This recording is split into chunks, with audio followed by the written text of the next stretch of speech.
Forest Park, homie. They gonna pull up on you and pull up on you. Like, that's like how you expect to just be like, looking up parks, I'm gonna just Google, ain't it? Yeah, Google, like Google Maps. Yeah, this park is the closest park on the 405.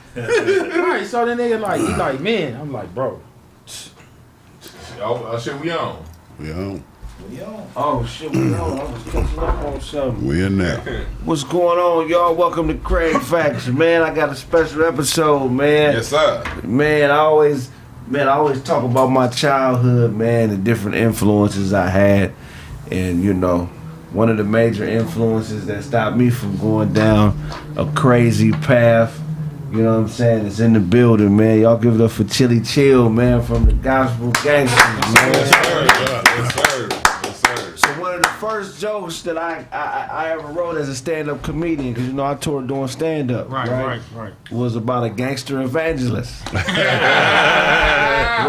And a lot of motherfuckers don't know it's based on my real life experience. They thought I was just making up a crazy character, but it was based on y'all, but it wasn't y'all, but it was based on y'all. Right. You know what I'm saying? And it's just dope to have you here, man, because that character is like world famous and shit. Like people, you know what I'm saying? Right. That's a blessing. Yeah. That was one of the sketches I did with you. Did that do one of yours? Eugene, the gangster evangelist. The nigga would do miracles, and if you disrespected him, he'd take them back.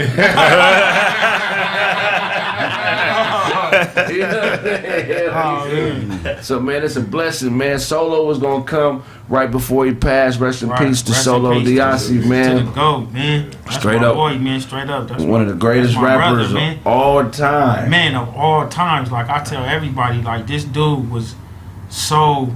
When it came to music, man, his work ethic was just off the chain because, you know, it was three of us. You got Two Crips, you got a Blood, you got TikTok, you got Solo, you got me.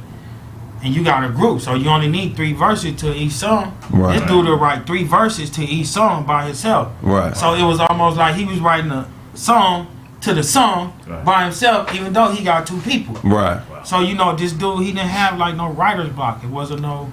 Yeah. You know, he had a formula to, like, you know, he had too much to say. Yeah. And then, you know, people would say, man, well, how did y'all do that without...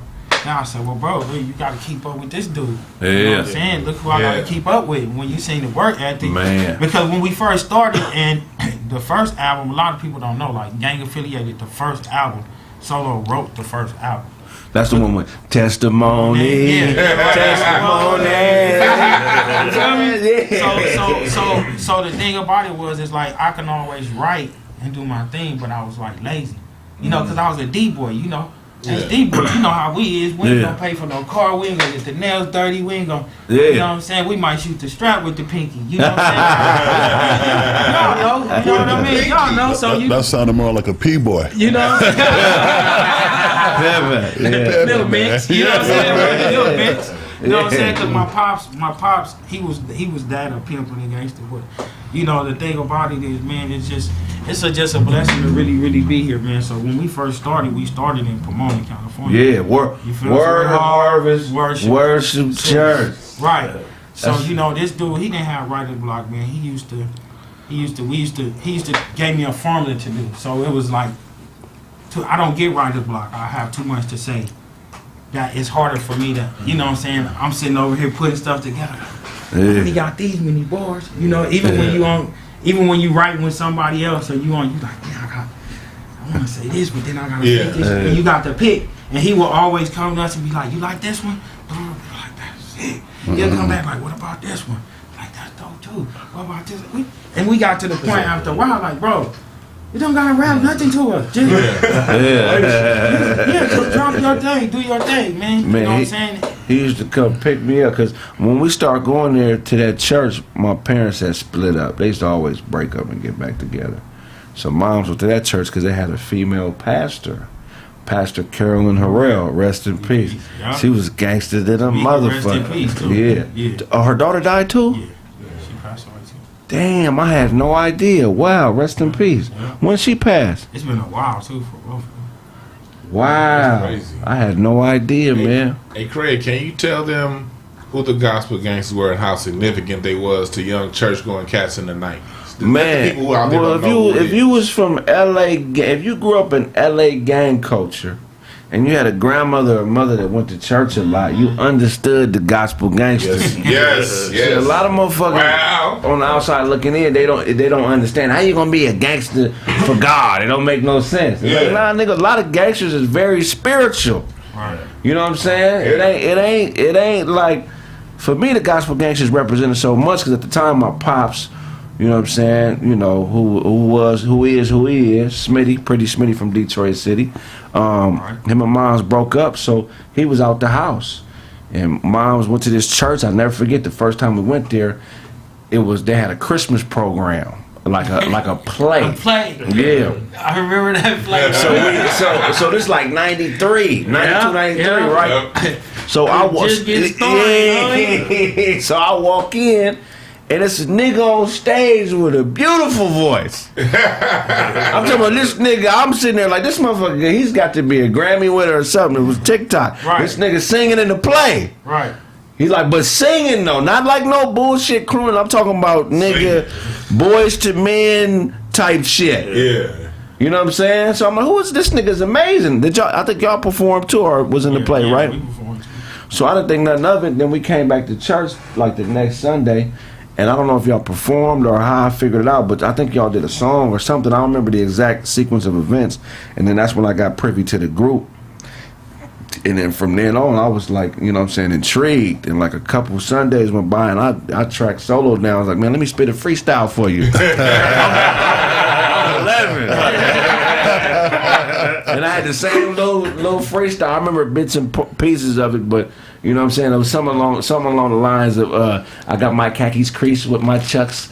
I forget the verse. You know what I'm saying? I like where it was going. I really get It was going real 90s LA. And I banged a little bit. I banged a little bit like blood because I'm from Pasadena. You know what I'm saying? And watching Pasadena, both places, I got tons of family in both places. And Solo kind of laughed at me. And he asked me, he said, do you bang? I said, no, I don't bang, but where I grew up at, nigga, is blood and all day. So that's just the lingo, but I don't bang. Right. And from then on, he always showed love to me and shit. You know what I'm saying? Yeah. And you know, them being they my sister's age. Remember Maya? Yeah. So they my sister's age, and they was all young with kids, and you know what I'm saying. It just was it was like a family type of environment, man. I remember because see, when we started out there doing it, everything. At first, we heard somebody like doing that type of music, like like gospel hip hop, or whatever they call it.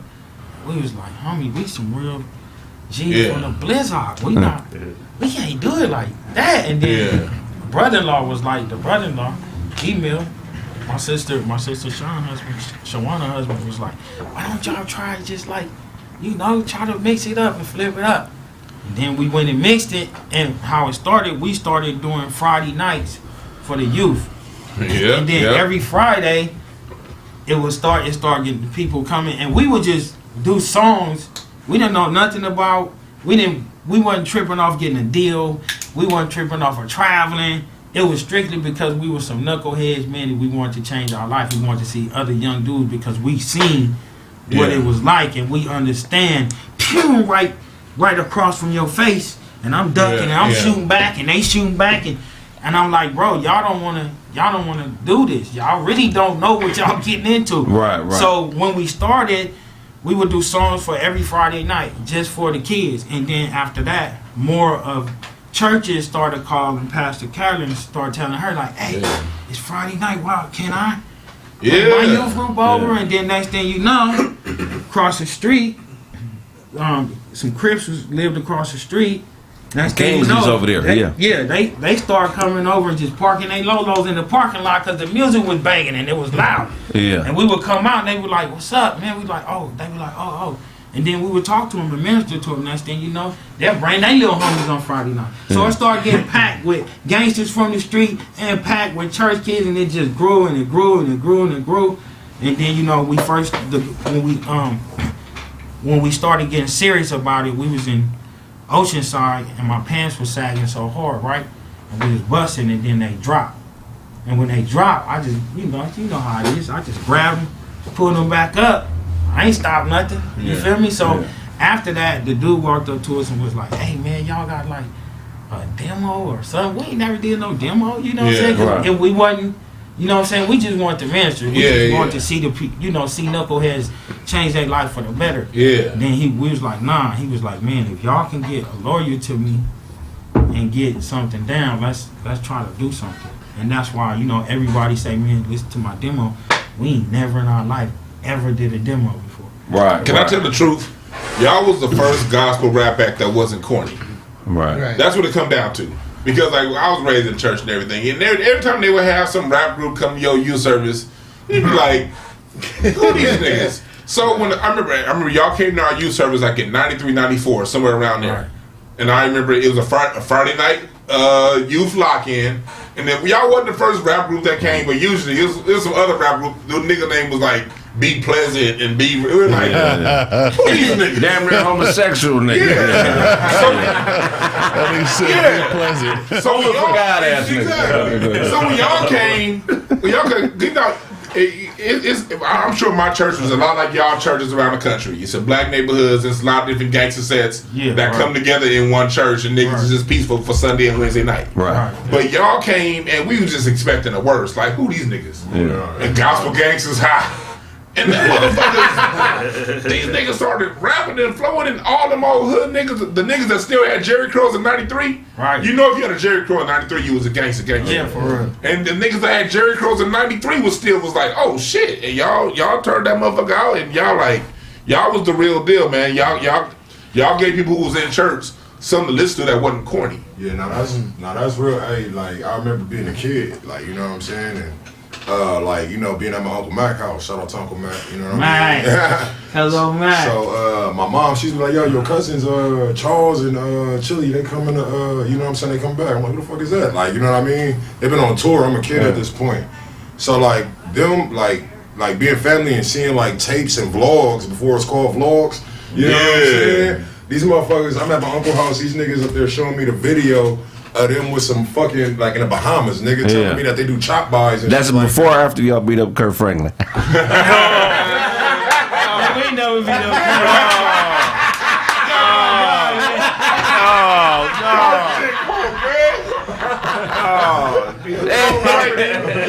Y'all names was like, cause LA's always had buzz for, especially back then. This Death Row Records time. Y'all names was buzz.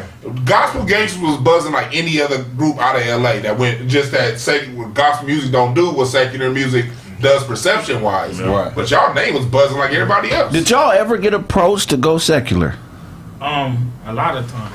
Really? Yeah, a lot of times. Like this, well, we was with a couple labels and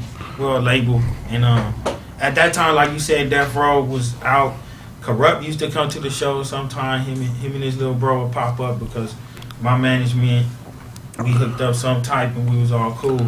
So, dudes was starting to say like, hey, I'll do a song with y'all. What's up? I'll do a song with y'all. Then me and Kim Norsworthy was our publicist, and at that time she was E40 publicist. So one time I'm in New York, I get this call on the phone, and it's 40. What's happening, Mike? Yeah. What's modulating? I'm like tripping out. I'm like really tripping out. Like I'm tripping out. Yeah. I'm trying to be cool, but I'm tripping out because I'm like, because he one of my. When I look at a rapper, I don't look at a rapper just his skills.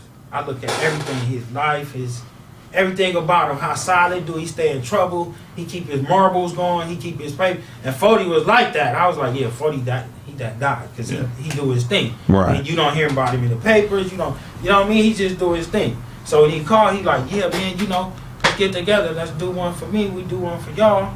And I was like, okay, this, and we was talking. Then after that, the company we were with at the time was just like, they just let it slide. And I'm like, us being from the street, we like, this is what we supposed to be. How you gonna let that slide? Right. Because at that point, we was in the same spots where Snoop them was and Drake them was and Ruck them was and all of that. And that's how we got a chance to like meet Big C and all of them dudes because we was in the same circles. When you go to the Jack the Rapper, we performing at the Jack the Rapper or we there. Or, and then think about it, the story was real. Like, you can't go to, like he said, you go to the neighborhood, niggas know me. It ain't like I'm a facade. You want the nigga with the Bible, man. Yeah, you feel me? Like, niggas know me. Like, I got real little homies. I got real big homies. And I got, you feel me? I got real homies. It's a real thing. So I think when we came in the industry, like people took hold to that because, like you said, it wasn't nothing corny. Yeah. It wasn't nothing like if I go check this story out, the story don't check out. Right. You feel me? My homie in the pen got live right now. You feel me? You feel me? So the stories check out. You know what I mean? Yeah. So, and you know, like that's how it is in California. You know what I'm saying? A dude gonna pull a check on you, he gonna slide up and be like, hey man. This is the real show me state. Yeah, you feel me? Whatever Right, you that's say you what I'm are, saying. niggas gonna find out. Right, Niggas gonna find out. You can't be fake out here. Yeah, they're gonna find out. So if you did any dirt or didn't do any dirt, they'll tell you off the top.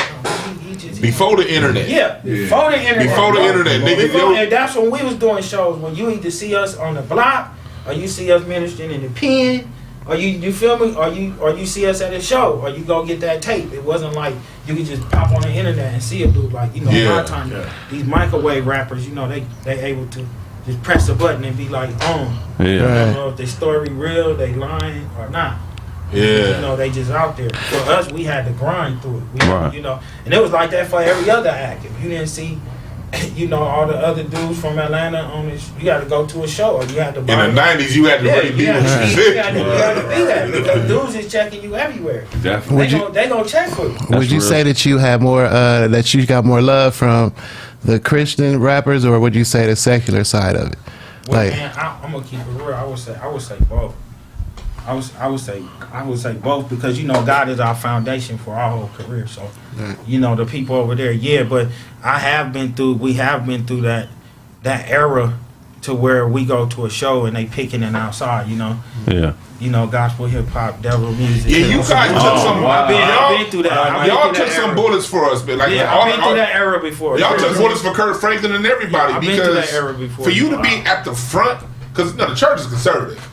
So whenever someone in the church is doing something that's new, that's not whatever is established, you take some real bullets from the motherfuckers you try to minister to, bro. And they your biggest enemy sometimes. We took bullets, bro. It was a blessing at the same time. There's this one cat who was a youth pastor. You know, he was a youth pastor. He was a white guy, and I think they told him to take. The pastor told him, "No, you take the youth to the gospel gangster show. You take that youth to the," you know. And then he said, "Well, he had a CD." He said the devil told him that it was devil music to put it in the driveway and bag up over the CD. Wow. With CDs. Yeah. But still, even though he did that, he still had to follow his pastor and take the kids to the show. Right. So he went to the show, and the kids came to the show, and after he got the experience with God, I mean, it's a difference when you read the word. Yeah, we all could read it, but when you got an experience with God, it's different. Right. You feel me? Than reading it. Anybody can read it. We can get a 2-year-old kid to come here, a 3-year-old kid to read it, but when you have an experience with God, it's just like totally different. Right. You feel me? So the kids came, the anointing fell, they had an experience with the Father, and it was just unbelievable. So then he walked up to Solo and said, "Listen, bro, whatever somebody telling you not to do, don't listen to people like me." So he go to tell him the story about rolling it, you know, crashing the CD and everything. He said, "But I had to bring the kids here," and he said, "With what y'all was talking about, even freed my life in a way." And one of the kids who came went back home, and he was a devil worshiper. Right. Like his whole room was black.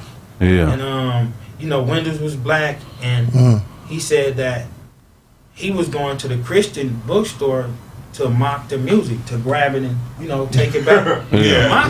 Mock it, right? So guess what? He go to the session, he look at the music, he looking through it, he go to mock it, he pick up Gospel Gangsters. Right. He go back to his house, he go to mock it, right? Yeah. So peep game, he going to mock it and all of that, everything. He said something different though. He started to wash, his mama told him to wash the dishes.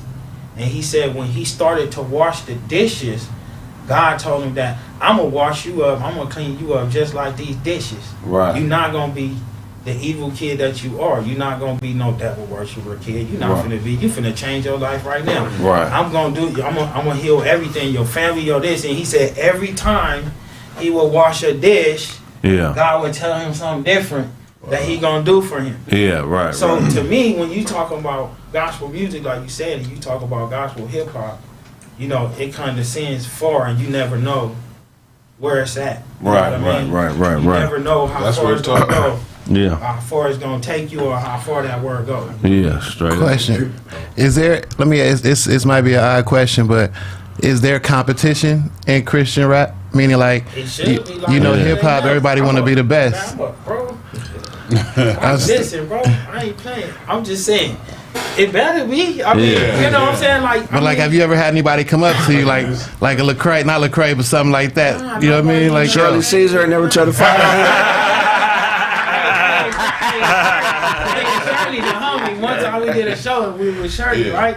We did a show and Shirley came off and she said, "Let me tell you, young man, something. Whatever they tell you not doing, you don't listen to them. You just listen to God and you keep going. I love your music. I love you." It's always a Shirley Caesar. But to me though, bro, it should be some type of competition. Not saying that we hate each other or nothing, but it's skills, man. You know, just like when you talking about when Death Row was in there, like Snoop and them and all them was saying, like when they was working on the Chronic album, they was working on that, they just threw them in the, you know, whoever hungry, who got the dopest verses, who ready to go, let's get these songs and let's knock them out. Right. And what happened, it was just a lot of dope songs being knocked out, and we used to do the same thing. Let's get in here, let's get this going, let's get it going. Right. You know what I'm saying? But if anybody, you know, I ain't a freestylist dude, but you know, I do my thing. So let's go back to childhood, man. How did you get into selling dope, man? Man, well, I met my dad when I was probably like about 9, 10, cause I'm originally from Louisiana. Feel me? All of our family from Louisiana, the Solo family, my family. So when I came out here, my mom moved out here. My dad was in LA. My dad had told my mom, my dad was pimping, selling dope and everything. He had told my mom when she got pregnant with me that I want to take you and then I want to take this other chick with me to California and then I'm going to get rich. You know, they say it's the spot. Right. You feel me? Yeah. So, you know, my grandma, of course, is like, nah, that's not cracking. That's not happening. You're not finna take my daughter to no California. Right. So Pops get the little other bristle and bounce. You know what I'm saying? Come up out here.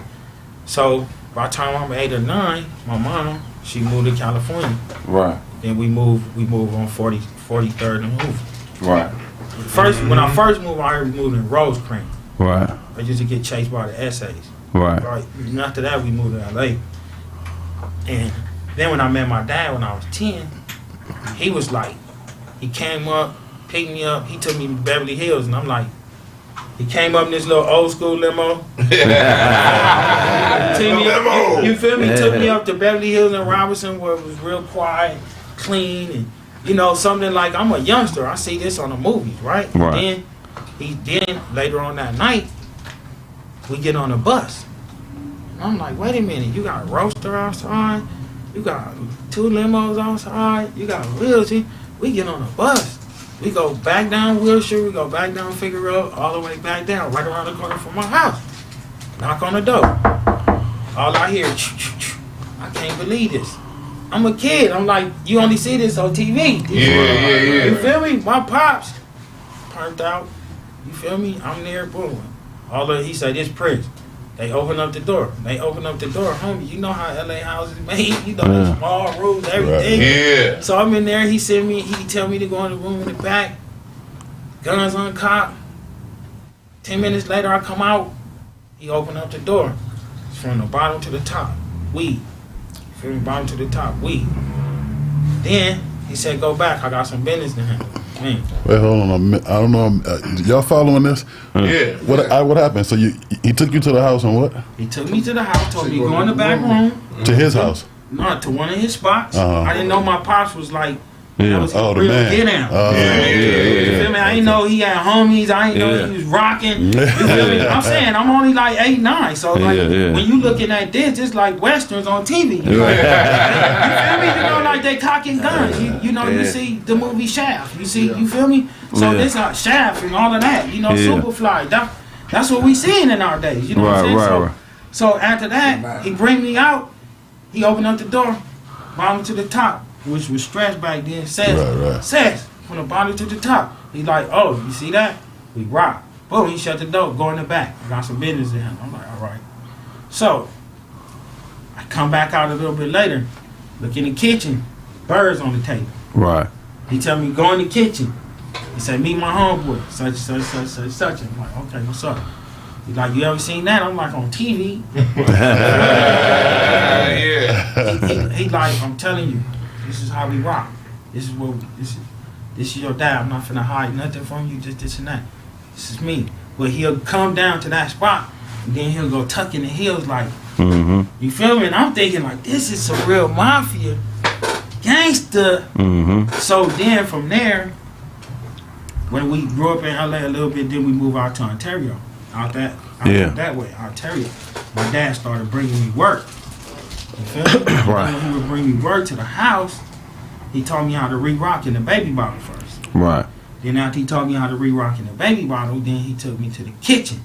Taught me how to cook a whole cake. Right. Feel me? Then after he took me how to cook a whole cake, then he started bringing me cakes. Right. To the block. You Right. feel me? Then that's how I started distributing. Right. Straight from my You still spot. 8 at the time or 10 or what? Yeah, I was like 10. Damn. You know what I'm saying? Like 10, 11, he taught me how to Man. cook. Yeah. Then like when I'm just getting into my Grown ass teenage, man at 10. yeah, when I'm getting to my teenage years, then we move to Ontario. You know what I'm saying? I go back to Louisiana for like 3 months, then I come back.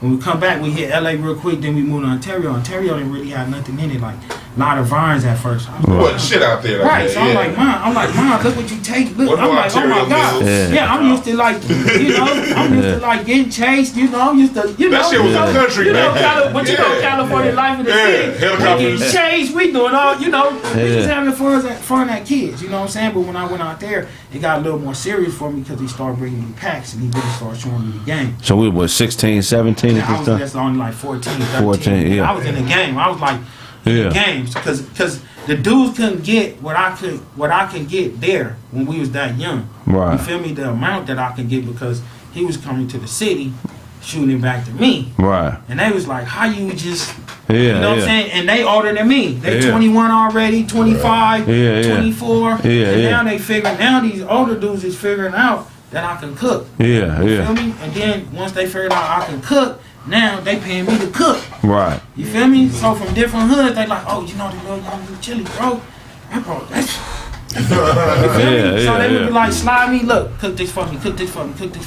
So that's how I started, man, with my pops, bro. Really, my pops started me through the whole thing. Of the You whole was stepping thing. on them bricks. Yeah, and my cousins in the game, they was gang banging already in LA. Right. So they used to take me to hood meets, and then when you see the robbers getting into it, heads get busted, dudes get shot. So I was already a bad kid in Louisiana anyway. So when I moved out here, it just grafted me right You into fit right the up game. in that motherfucker. I fit right up in. So you grew up in the 5 Deuce? Yeah, I grew up over there a little bit. Yeah, Then I moved. I lived on 43rd in Hoover. I lived on 97 in Vermont. Ooh. You know what I'm saying? I lived on Roseberry. Right on Colden. Yeah, right around Colden. I used to go up there and shoot basketball. I lived Used to on- go Give you to a Colden. Used to go to Jesse Owens Park. You know what I'm saying? Other Jesse than that, Owens was shit back then.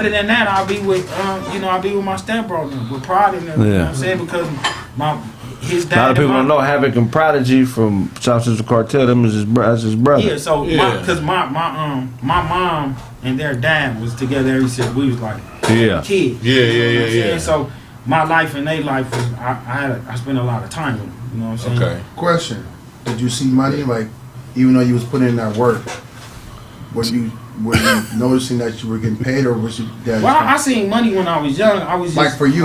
For me, I just wasn't smart like a lot of us. You know what I'm saying? I'm out here. I'm out here for the love. Like they say, some dudes fall in love with the money, some dudes fall in love with the girls, some dudes fall in love with the action. I was in love with it all. So I was just, I was out there because I was able to see life from 2 different perspectives: country life, and how the gangsters get down in the country. And then California life, how gangsters get down in California, the city. Yeah. So I was, and I think a lot that I thank God I'm alive today because a lot of my homies is like knocked off or dudes that I know. And just that little game from having that and then having this helped me survive a little bit, So I seen a lot of dope money, bro. I just wasn't smart with it. I'm buying homie stuff. I'm buying myself stuff. I'm buying cars. I'm buying dirt bikes. Ain't nobody sitting up telling me like, hey man, you should stack none of that. Even my pops. And but when I did, I never went to jail for dope or to the pen. I go to jail for like tickets and stuff like that. And even when I would go to jail, my pops he wouldn't bail me out. He wouldn't bail me out or nothing. So our separation was this when I started gang banging and everything. That was me and my pop's separation. So we talking about what, 84, 85? Yeah, all of that. So when you came back to Louisiana, back to LA, Solo was already here, or he was with you? No, he was already here. He was already here. I met him in high school. Okay. I met him fresh, like 13. You know, you going right into high school. And then he was like, this how me and him meet. I meet some girls at the school. They like, where you from? I'm from Louisiana in California. You know what I'm saying? And they like, oh, for real? I'm like, where's the office? You feel me? We in Ontario. I'm like, where's the office? They like, this way. You was in Ontario in 84. Yeah, I was in Damn. Look. That is a country, guys. Louisiana, goddamn. Check this out. Wow. We used to go. Every weekend we would come back to the city. You was a pioneer. We look every right. I remember chicken, homie, and You already know. Bro. Yes, sir. On Pico and all that. Yeah. You know what I'm saying? So when me and Solo met, this how we met. I go. The girls take me to the office. After they take me to the office, they take me to the quad. So when I come to the quad, it's everybody just, you you see dude banged out, it's banged out. They come, they're like, oh, this Shaft, because my real name Shaft. This Shaft. You feel what I'm saying? And all the dudes look at me like, giving me that. So they didn't really like me at first because they was like, where he from? Oh, he from Louisiana. You feel me? Yeah. And then they was like, you from me? I said, bro, I'm from Louisiana. I grew up in LA, all that. So I know the lingo, what's popping. This, we talking. So next thing you know, that Solo slid up on side of me and was like, hey. He's like, hey, cuz. He's like, cuz, you from Louisiana for real? I said, yeah, nigga. I'm from Louisiana, bro. What you talking about? Mm-hmm. So we start talking Pontchartrain Beach, Delaware Punch. We start naming spots, 7 Ward, 8 Ward, 9 Ward, Methamphetamine Project, Desire Project, all the way from the country to Hammond to Tink Falk to Independent. Yeah. Then he starts saying like, bro, my people from Donaldsonville, all from down there, all from the... And then that's when me and him clicked. Yeah. And everybody in the quad, all the dudes that he used to kick it with, was, he still kicked it with him, but me and him became like... Aces, because... all our families is from the same spot. And then some of our families start to know it. And I've been around his family so long. I was one of them dudes who grew up without my own family. Yeah. I grew up with everybody else's family. Right. So I've been around his family so long, a lot of people right now in his family think like I'm really, really blood related, like for real. I just found this shit out while you were speaking. That was See what I'm talking about? That nigga name was Shaft, nigga. Because all the kids call me Uncle Chill. Everybody in the family call me Uncle Chill. When my mama was Solo Mama Rosemary, she wake him up at 2 in the morning to wash the dishes. She wake me up at 2 in the morning to wash the dishes. Right. They never treated me no different, but because see, my dad was doing what he was doing, and my mom was a smoker. Right. You feel me? She was doing dope and everything like that. So I was really one of them dudes who was just raised by the homies in the neighborhood. Right. That was my only wisdom, my pops and the homies in the neighborhood. You feel me? That's it. Right. So that's how I got into the game and got into dope and all of that, bro. Right. That was my whole graft in, You know what's dope about what he's saying? For the quick little plug, when y'all watch tomorrow, we're gonna see my dad and Craig's dad talk. They talk a lot about what was going on in the 70s. And then how the 70s transitioned to the 80s. Right. And what you're doing right now is basically filling in the gap. Because by the time they got to the 80s, they was a little bit removed from it, and you basically filling in that history. Yeah, man. So for y'all listening, man, look, this is a real life history lesson. Y'all need to go and take notes. We come from the Sherm head. That's what them niggas was talking about, wasn't it? Oh, everything, bro. Listen, let me tell you, bro. True story, bro. I'm gonna tell you right now. I lived on 43rd and Hoover, bro. Right on the block, we lived in the Sherm Head apartments. Everybody in there, my house was the Sherm house. My mama had a boyfriend named Tony. This dude was so swole, homie. When I say swole, when he used to take a shower right in the dent right here, you know that dent right here? Yeah. He used to say, hey, Shaft, would you go, you pass me a towel, young homie? He had a little gold in him, pass me a towel, young homie. I would see him lean over like this. And when he leaned over, the water... other than that, it was puddles. I used to be like, but this is the thing though. Our house was the Sherm Head house. Like he cooked. That was his thing. He cooked the work in there. Right. You feel me? So all the one of my houses was the spot, bro. Yeah. Oh, wow. God, I used to sit there and listen. I used to sit there and listen to Uncle Jam's Army, homie. Oh, real wow. Louisiana, California baby, bro. I used to sit on a one tape, homie, on a Pharcyde, one speaker, and press that joker, bro, and record it. Yeah. Uncle Jam's Army, homie. Oh, and man. then go outside and run up Vermont and Fig with the homies. Uncle Jam's Army, that's West Coast hip hop. Yeah, and the bro. Genesis. That's what I'm saying. That's how I grew up on that, bro. I was around in that era. Right Did you play football too, Solo? I played football. So Bro, I so dope. I was a gutter dude. Yeah. He was the only reason why I played football. Yeah. Because I figured like, hey, if I play football, then it might help me like get off the streets a little bit. Yeah. And because I'm gonna keep it real, I was seeing like him do so much dirt and get away with it. And I was like, this nigga do so much dirt and then he get away with it. And he play football. Everybody like he played professional, wanted to pick him up and everything. Yeah. I said, this nigga do all this dirt and he go play football. And he's really intelligent. So I used to be like, bro, this is the smartest gangster like I do. Right? Like, you know, cause me and him boys, like, you know, cause he would go to college and then he would come home and teach me words, like big word, cause he knew that I wasn't gonna go. Right. To school. So he would come home and he would sit up and teach me stuff he learned in college.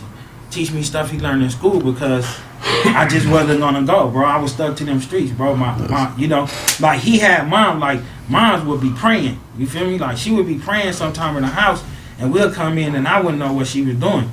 And the homies would be like, man, what's that upstairs? What you know? What's your mom? He like, man, my mama praying.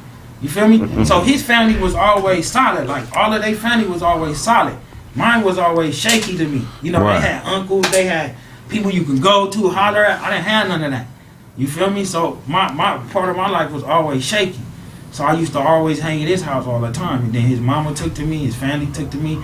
They took me in, bro, and that's why me and him been friends. We've been brothers like all the way to the absence, bro. Man. And my nigga, and it's gonna be like that forever. Like I talk to his daughters every day, every other day. Yeah, His yeah. older kids, I got them on tab. We Man. locked in, you know, because I'm a real one, bro. That's how we gonna do it. It's Straight gonna be up. like that forever, bro. Yeah, that's what I'm talking That's about. that's the real story of me and my niggas. Like TikTok, when he came in, TikTok came in with Solo first. You feel me? When I first met TikTok, I didn't like him because he was a blood. Right. When we used to be in church, I wouldn't sit by him. So like, no,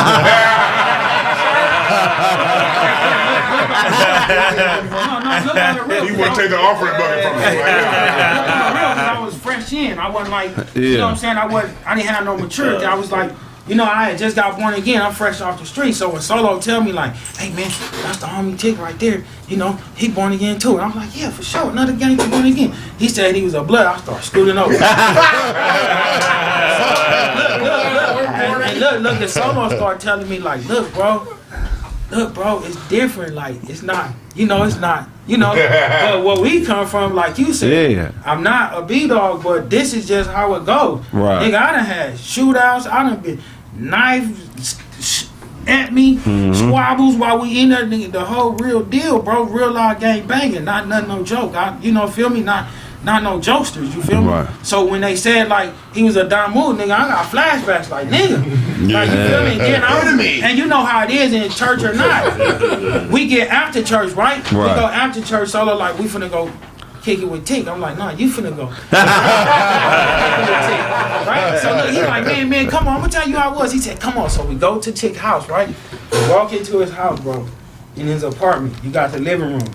You know them apartments where you gotta go behind the door to see everything now. You got the kitchen in here, the house over here, but this just the living room with one closet. Right. He walk in, he like, praise God, homie, yeah. He like, yeah, blood, I told you, praise God. Listen, this is exactly what he say. I told y'all, man, I was a real blood, bro. Praise God, blood, though. Look. And he slid back his closet. And he showed me, Straps. bro, red Pendletons, red shirts, red shoes, red shoestrings, red everything, bro. Like, and I was just like, Solo, we gotta get out of here. Hey, if the homie was alive, he'll tell you right now to this day. If Tick said this, he'll tell you. I was like, oh my God, we gotta get out of here. Because when he went to the back, I'm like, I told Solo, if we go get a gauge or something, homie, he just come back. just start letting us have it, bro. You know, because I'm fresh in the faith. You feel me? So when you fresh, everything just don't go away overnight. You know what I'm saying? When you get born again, you feel me? You gotta mature. You gotta mature in some things. You feel me? Right. That was one of the things I had to mature in. But after me and Tig got cool, we got really, really cool. Right. Take a bullet for the homie, but you know what I mean? But that's how it was. But at first, we didn't even really like each other. And TikTok liked me more cooler. He was a little more mature than me, and he would laugh sometimes. Because when that would happen, he would laugh. You feel me? But then, just like you say, credit checks and everything else. Find out who he is, what he is, and we would be out places just getting something to eat. Somebody from Inglewood family would walk up and be like, TikTok, a bit top, blood. What's up? You know, and they get to chatting and talking and find out this nigga famous. He a famous one. You feel me? From where he from, he was a real one. Even though my boy locked up right now, but he a real one. Like, his reputation is what it is, you know what I'm saying? So when Gospel Gangsters did what they did, it was what it was, bro. It wasn't no fake stories or none of that. Straight out. And we done found a lot of dudes on the road that tell you like, oh, I'm from here, or oh, yeah, man, I do this now, do that now. But when you go, nobody know him like we was talking about earlier. Nobody don't got a story about him, ain't never seen him. Right. Like, you know us. Right. You feel what I'm saying? So it's like, I can't sit up here, I can't sit here and lie. You feel me? No, straight up, man. Know me. We used to have fights in youth service from niggas from opposing sets. It was one nigga that went to our church even like when he didn't bring his Bible. You know how the usher give you a Bible? Yeah. And one day the usher gave a nigga a red Bible. This motherfucker put it on the ground and started stomping on it. That's all the shit. But then these niggas would come to our church. Your grandmother probably Delphine that nigga. like people understand early 90s, late 80s banging in LA was something different. And you niggas, y'all would come to the church and like people know like I don't like gospel music. For most part, I played drums in church for 16 years. I don't like gospel music. But you niggas had some music. I ain't never heard a nigga say that. Bless him. Lord, please bless him to come back again. Most of that shit was fake. Bless him to come back again. Most gospel music it be fake. Like a lot of times, a lot of people, you know, when you in rehearsal, you see the people around, it be fake. That's why I don't like nothing fake. Right. It be genuine with your shit. And if it's genuine, I can fuck with it. But most of the shit, you brothers, how do you like go from what the life that you lived to writing the authentically genuine music that you wrote in gospel format? How that happen? Man, you know what? I'm gonna tell you, bro. I think we just put the pain and the life on the pen. You feel me? Like, for real. So we would tell like just the real stories about the hood. Like I was telling you when we did Gang Affiliated, the first record, since I was the D-boy of the group, like Solo was more the gangster. He want to break your fingers and, you know, I'm going to come through. You the homie, I'll break them too, but where the money? You feel me? Where the piss naper at? You feel me, man? Come on, man. We need to bounce up after this, man. You can take everything in his pocket just to break his fingers, you know what I mean? And you know, he would sit down and say, okay, what you want to write about? And I was like, remember I did this, did that? And he was like, all right. He'll start writing in rhymes. Remember I did this and then that? So we just, our real stories, bro, we just put them on paper. Okay. You know what I'm saying? Like, you know, we just put them on paper, bro. Have you ever did That's music? dope. Have you ever did music like outside of gospel, like that won't hit the streets or anything like that? Like where y'all did it for yourselves, like it was like, yo. Yeah. Looking for Rita Franklin, y'all can too. No, I'm gonna tell y'all something. We had an underground album that we had like nobody in. Oh, I got to get that. I see you heard about it. See what I'm saying? Heard about it, yeah. You feel me? Because we were just like circulating through the family and let the family hear. Yeah. You know what I'm saying? But the thing about it was we talked about that real gangbang life on that other side of the coin. Y'all was on banging on wax. Yeah, but we used to but you know, we used to say this thing, you know, like not to be boastfully, but we used to say, man, whatever side we ride on, it's gonna be hard for them. You feel me? Mm-hmm. And that's the only reason why we played around with it like that, because we was like, bro, you know, we'll tell dudes like, you talking all this negativity really about killing somebody, gunning somebody, which okay, we all been through that, but what you gonna do after that?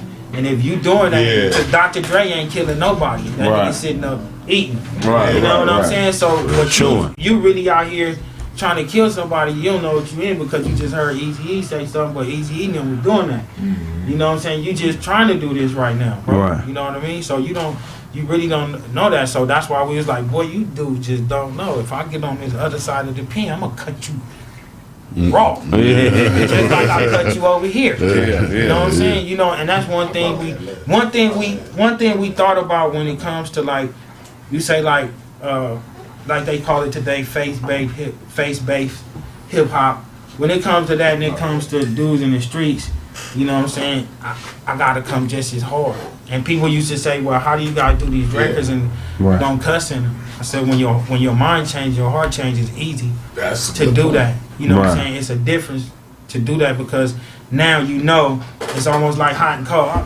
Man, don't do that. Man. Even if you, and we not perfect, so even if you slipped and did that, don't do it over there. Right, you get what I'm saying? Yeah. You know what I'm saying? So, and that's why, like, anything we would ever do, I don't want to make no decisions for nobody. Nobody make a decision on my mistake if I was dealing with something personal. That's like anybody.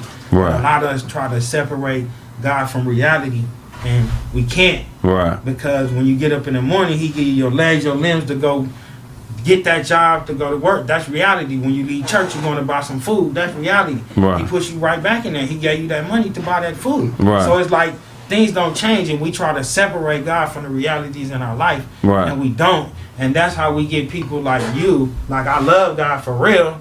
You feel me? I feel this way. You feel me? And then you can't, you know what I'm saying? Then what do you say to people like that? You can't just push them away or say, no, you not what it is, or no, God don't love you, or no, you can't. Right. You know, and we all got to work out our soul salvation with feeling trembling, bro. Definitely. Perfect. You feel me? That's why I can get in circles like this, and I'm not sacrilegious or nothing. Right. I can kick it with y'all. We can hang out. I don't got no problem with it. You feel me? That's who the Father did. He hung out with the real people. Right. And he would rather hang out with the real people than the Sadducees. Yeah, talk about. So look, so as far as independent hip hop go, because y'all was independent, y'all one of the most successful groups in any genre, period, on the independent level. Talk about, you know, maybe how many records y'all sold independently. Y'all, the first label y'all was signed to, some of the struggles. You know, like the independently, bro. I don't even know how many records we did. So I never really charted. Well, I take the check. Yeah. You know, the struggles in the game was not knowing it. You know what I'm saying? When you get with these companies, no matter what company you with, a gospel company or regular company. I mean, they all companies, bro. It's all black and white jargon. You know? Right. If no matter what type of music you in, if you don't know that game, then you're going to get done. And then you start learning the game, and then you start saying, okay, if I get done this way, this okay, but I ain't getting done that way. Right. You feel me? Until you come out the game and you start saying, well, you know what? I'm going to just do this for myself. I'm just tuck and grind, do this for myself. Even like a lot of stuff you guys do right now, all this new stuff. I'm a dinosaur. I'm learning this new stuff. You know what I'm saying? And like you got gospel gangster fans, and then you got fans that don't even know me. Right. You feel me? So I tell everybody I'm a new booty out here with a sport to cut sharp. Right. So, you know, if we doing music, we doing anything, just be ready, because I'm going to be ready. You know, and I tell all my youngsters that do faith-based music, like, I know I've been around a long time, but if I'm running beside you, I'm going to cut just as sharp as you do. So right. You feel what I'm saying? That's anybody. Well, I get on the stage with anybody. It don't matter. It could be anybody. I'm going to just do me and do what I do. Right. And then let everybody else, you know, you judge after that. If you like it, you like it. If you don't, you don't. Gospel gangster. Right. Has anybody ever, like, you know what I mean? I know, like, in the music, like, it's always somebody stealing or doing anything or robbery. You know, anybody ever, like, stole music from y'all? Like, nigga, that's our shit. No, yeah, bro. That go on with everybody. If you dope, you know, that's like, you know, that's like shoes overseas. I'm just saying, no disrespect though, but that's like, you know, companies everywhere that'll take his idea right now and flip it over right now. Why? Because he's doing something. He's doing something grimy. If they can't get to it, you know, I done seen dudes tell me overseas that because when we first started, they used to smuggle our stuff overseas to like China, to like Africa, to like this. So a lot of the dudes, when we actually meet them, they would come from Africa if we was in London to see the show. And when we meet them, they'd be like, bro, I want to tell you, forgive me. I was like, forgive me, brother, I had the WCD, you know. You know what I'm saying? And I tell them, like, you know, it's cool. You know what I'm saying? On trip, because it's, you know, it's going way back in darkened villages where people don't even get music. Yeah. And I'm going to tell y'all, until the homie passed, when the homie passed, that's when I really seen, like, how far the music went. Because I started getting emails and Texas, and people hit me on the site like, bro, like, I'm from Zimbabwe, I'm from here, and I'm like, you never know how far whatever you say, no matter if it's good or bad, who it's gonna reach and where it's gonna touch. Who it's gonna touch and how far it's gonna reach. It's a dude. Now, I'll Be Good is one of the biggest songs we had. Yeah. You feel me? Which shouts out to Vicky Mack. She a genius when it comes to marketing. But for us being street dudes, it was one of the Y'all made that before Jay-Z. Yeah, but it was one of the lesser songs that we liked. Yeah. The hit. Yeah, but it was one of the lesser songs that we liked. So I'm on the net the other day, and a dude hit me through IG. He said, Chili, I wanted to tell you, the beginning of this year just been so rough for me. I was thinking about ending it all. Like, just, ending it all. Like, I was just going to kill myself. Just end it all. He said, and I remember y'all came out with that song called I'll Be Good. And he said, for some reason, I put the song on. He said, when I put the song on, by the time I got to listen to it, I felt better. Then I listened to it again, and I kept listening to it. He said, now I'm back. I don't know why the devil tried to kill me, get me to kill myself, but But he was like, it was a blessing that you made that song them many years ago, and they helped him bounce back right now. That's dope. You feel me? Man, let's talk about the Kirk Franklin situation. How did that fallout happen? Well, it wasn't really a fallout. Okay. Situation. Me and Kurt was cool. Kurt wasn't the owner of the company. It wasn't ever really a super fallout. It's everybody. Some deals go right, and some deals don't go right. Right. Like now, like I even the stuff, because I used to be the hothead of the group, so even stuff like happened back in the day, man, I forgive everybody. I ain't even tripping. Yeah, that's all love. You know what I'm saying? But we went through struggles where people didn't want to pay us. You go to shows, they don't want to pay you. Yeah. Companies don't want to pay you. You got a whole clique, you got a production deal, they still don't want to pay you. Yeah. You work a whole album, get an album done, they don't want to give you the check because of this and that. So it was just really, man, contractual issues that we had. So it wasn't really a personal fallout. Y'all ever have any fades with fans? Fades? You have to fight. Yeah. No squabbles. No squabbles. Okay. Yeah, no squabbles. In most places we went with no security because I got squabbles. Yeah. Niggas, I got you. I'm your Huckleberry. I ain't really be boastful, bro. Like, got squabbles, we come from all of them. Yeah. So, that was one of the things we didn't, when we had security, we used to even be like, we gotta. Yeah, right. Just, you know what I mean? We paying these dudes for, because I ain't finna let nobody run up on me, And they used to be like, but it don't supposed to be like that. You know what I'm saying? When we was young, you know what I'm saying? Like, look, ain't nobody finna touch nothing over here, you feel me? Yeah. You feel me? And we went through the time when East Coast, West Coast was beefing. Man. All of that. Man, all of that, bro. So talk about how pivotal Pastor Carolyn was in you guys' career. How'd y'all hook up with her? How did that work out? Let me tell you, Pastor Carolyn, man, was so pivotal in my life because she didn't hold us down. She was like, hey, if he gonna crib walk, let him crib walk right here. If he gonna shout, let him shout right here. If he gonna sag his pants, let him sag his pants right here. Like, let them be who they gonna be. Right. And let God do what He's gonna do with them. Don't try to judge them. You know what I'm saying? Right. So she didn't judge us or nothing. When we went on our first show, she took us on our first out of town. She took us to Georgia, to Montgomery, Alabama. Montgomery, Alabama. Oh wow. Montgomery, Alabama, bro. I never forget, bro. We was doing these churches. We was doing it was just a crazy feeling. But we was really out there. And pushing that gospel in the ghetto, bro. Really, right. And for her she the one open us up. I mean, gospel gangsters.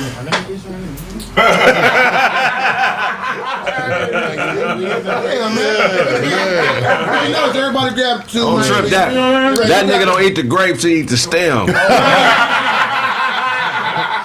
He's a stem eater. Somebody said that nigga's show had to make his blunt look like a bone. She was real pivotal. Too big. Pivotal in our walk, bro, because she basically taught us how to read the word and showed us how God acts on it, And she used to tell us the same mind that told you to go jack old boy down the street is the same mind that can get you out. So the same mind put you in it, the same mind can get you out. And that's a lot of stuff that always resonated with us. Yeah. Well, we getting ready to make a decision because I tell people even in the gospel, like, look, like, you know, everybody got different temptations. You know what I'm saying? Gangsters and gangbangs, we got different temptations. You feel me? The dude that's a programmer, he might cuss everybody out. Right. But me, my money get low. I see you on the street, I'm coming up with the 9 and taking it. Right. You get what I'm saying? So it's our temptations is different. So you know, I used to tell them, you know, for everybody it's different. So you can't just. You ever pull a jack when you was an official gospel gangster? And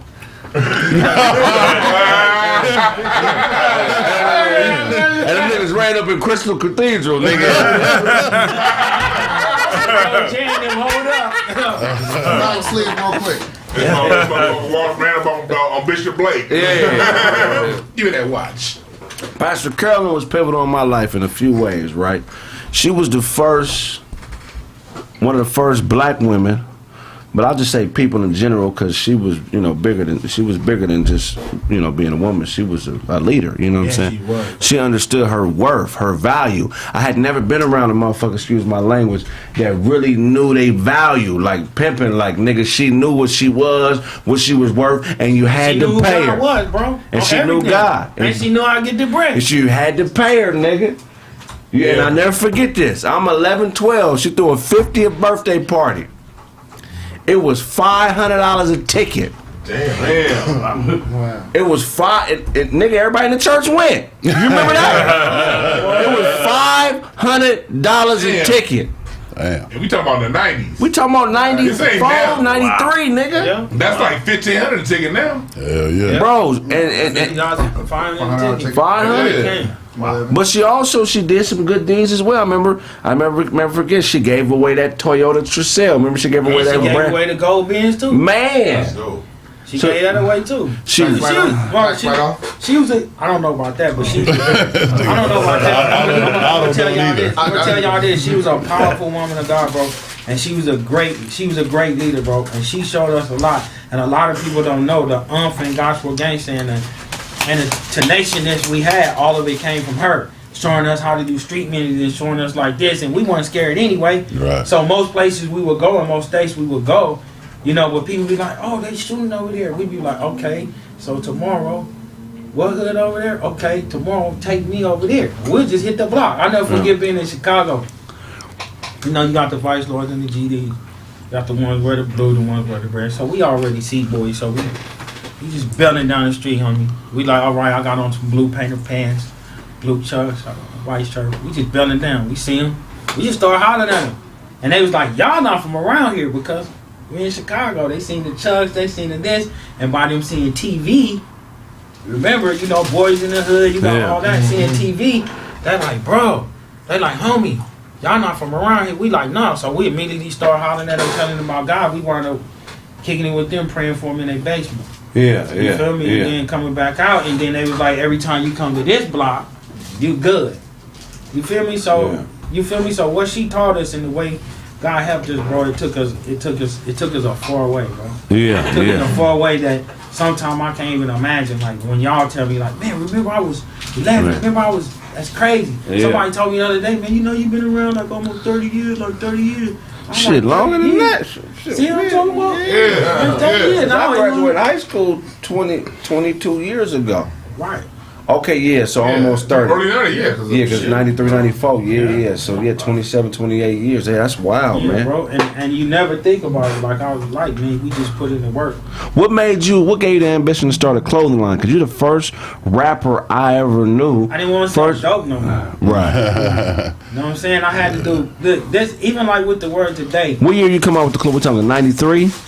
Yeah, probably like 92, 92. That was my first try. Right. You feel me? That was my first try. But I didn't want to sell dope. So it was like God was just showing me like different stuff that I can do.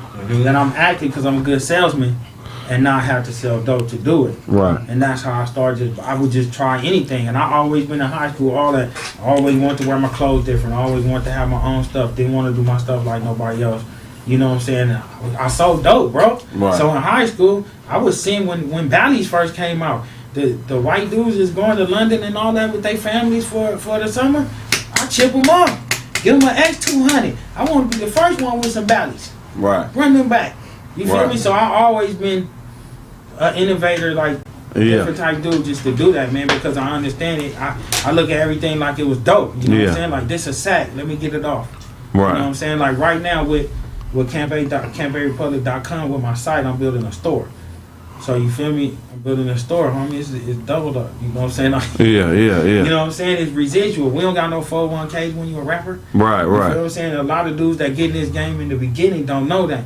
They just want to shine, want to be a star, and don't have no paperwork right, nothing in place. You know what I'm saying? None of that. And then, like a lot of years for us, we didn't have stuff right.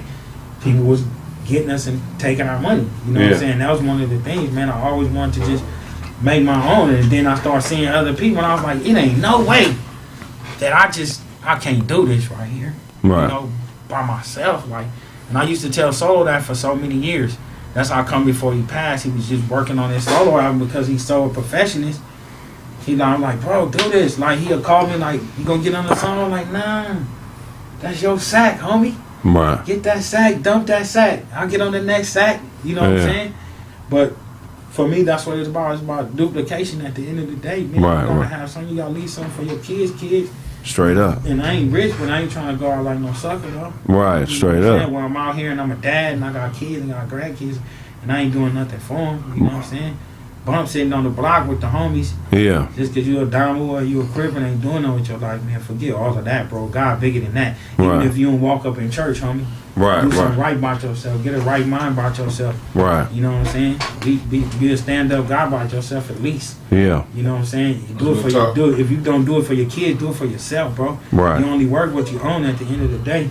Right, you know what I'm saying? We all know that. You know, no matter if you're in the gospel or you're in the secular, or however y'all want to call it, at the end of the day, a man only work what he work when he pass, bro. Right. That's it. That's real talk. That's it, bro. You ain't leaving nothing else in the world except that. Yeah. So no matter if you go to church or not, bro, at least be a stand-up guy. And we always try to put church out the way, but as soon as we get in trouble, oh my God, man, please. Right. Please, I'm about to do 10. Please don't let me give me 20. Right. You know what I'm saying? Yeah. So at least you know you acknowledge him. Why? Because you got to bring him into your reality, bro.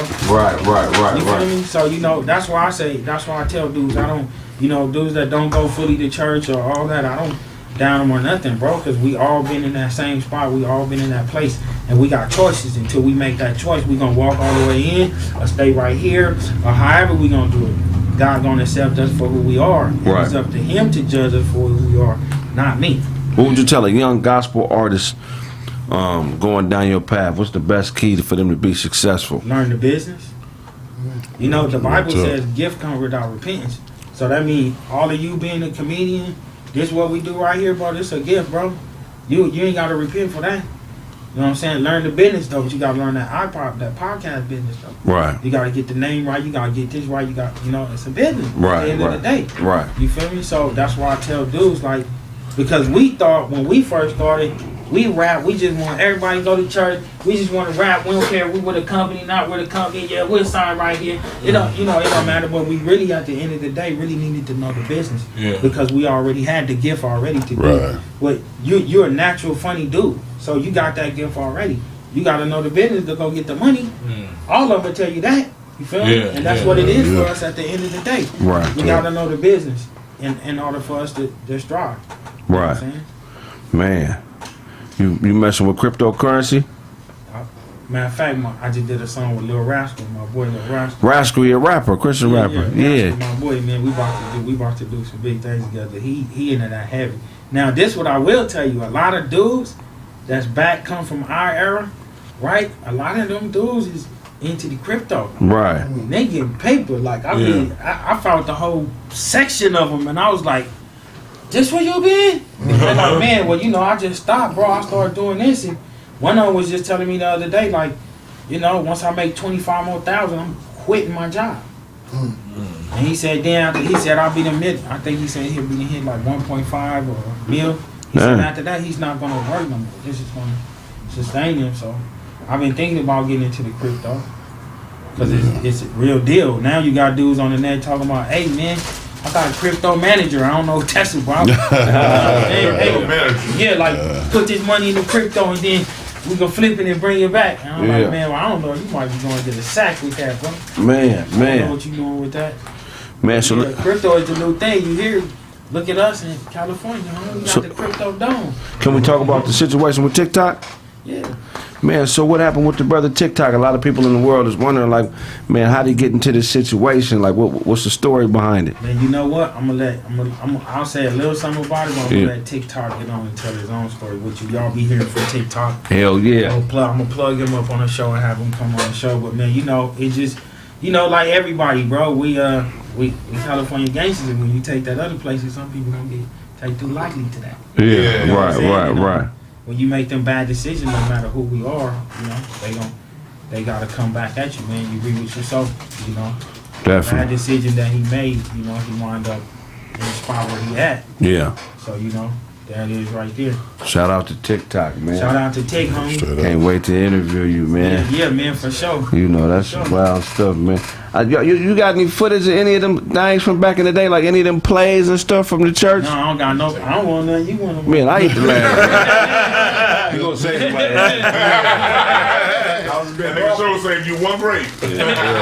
Talking about he being thoughtful. Offering you Otto's grapes. I'm just being thoughtful. You got one more? Yeah, man. Even I'm good, man. Even like now, like one of my homies. Speaking of grapes, one of my homies from Grape. We used to kick with back in the day, you know, on some street. Like he had an accident. Well, he was like 6 something. You know what I'm saying? Big Ness. He had an accident where he was faded, and he went over the freeway, and his car. He fell out the car, and the car landed on top of him. But he was so swole, his nest kept him alive. Wow. He broke all of this and broke all of that. But he used to draw. You know what I'm saying? Draw a lot. Now he a full-on animator, bro. Oh wow. I'm talking about like self-taught.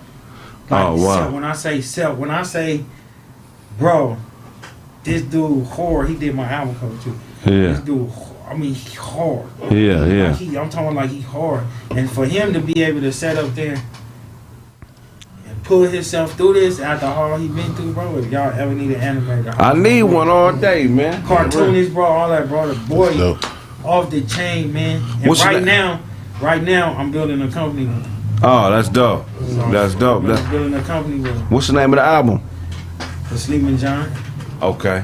So you can go to campaignrepublic.com and get it straight from me. If you go to campaignrepublic.com and get it straight from me, you get a zip file, a download, then you'll get a video of me and Solo, nobody never really seen. Yeah. And then you get a backstage footage of when we was making the video G'd up. So what I want to do, like for the rest of me being here, every album I come out with, give somebody something extra, they come direct.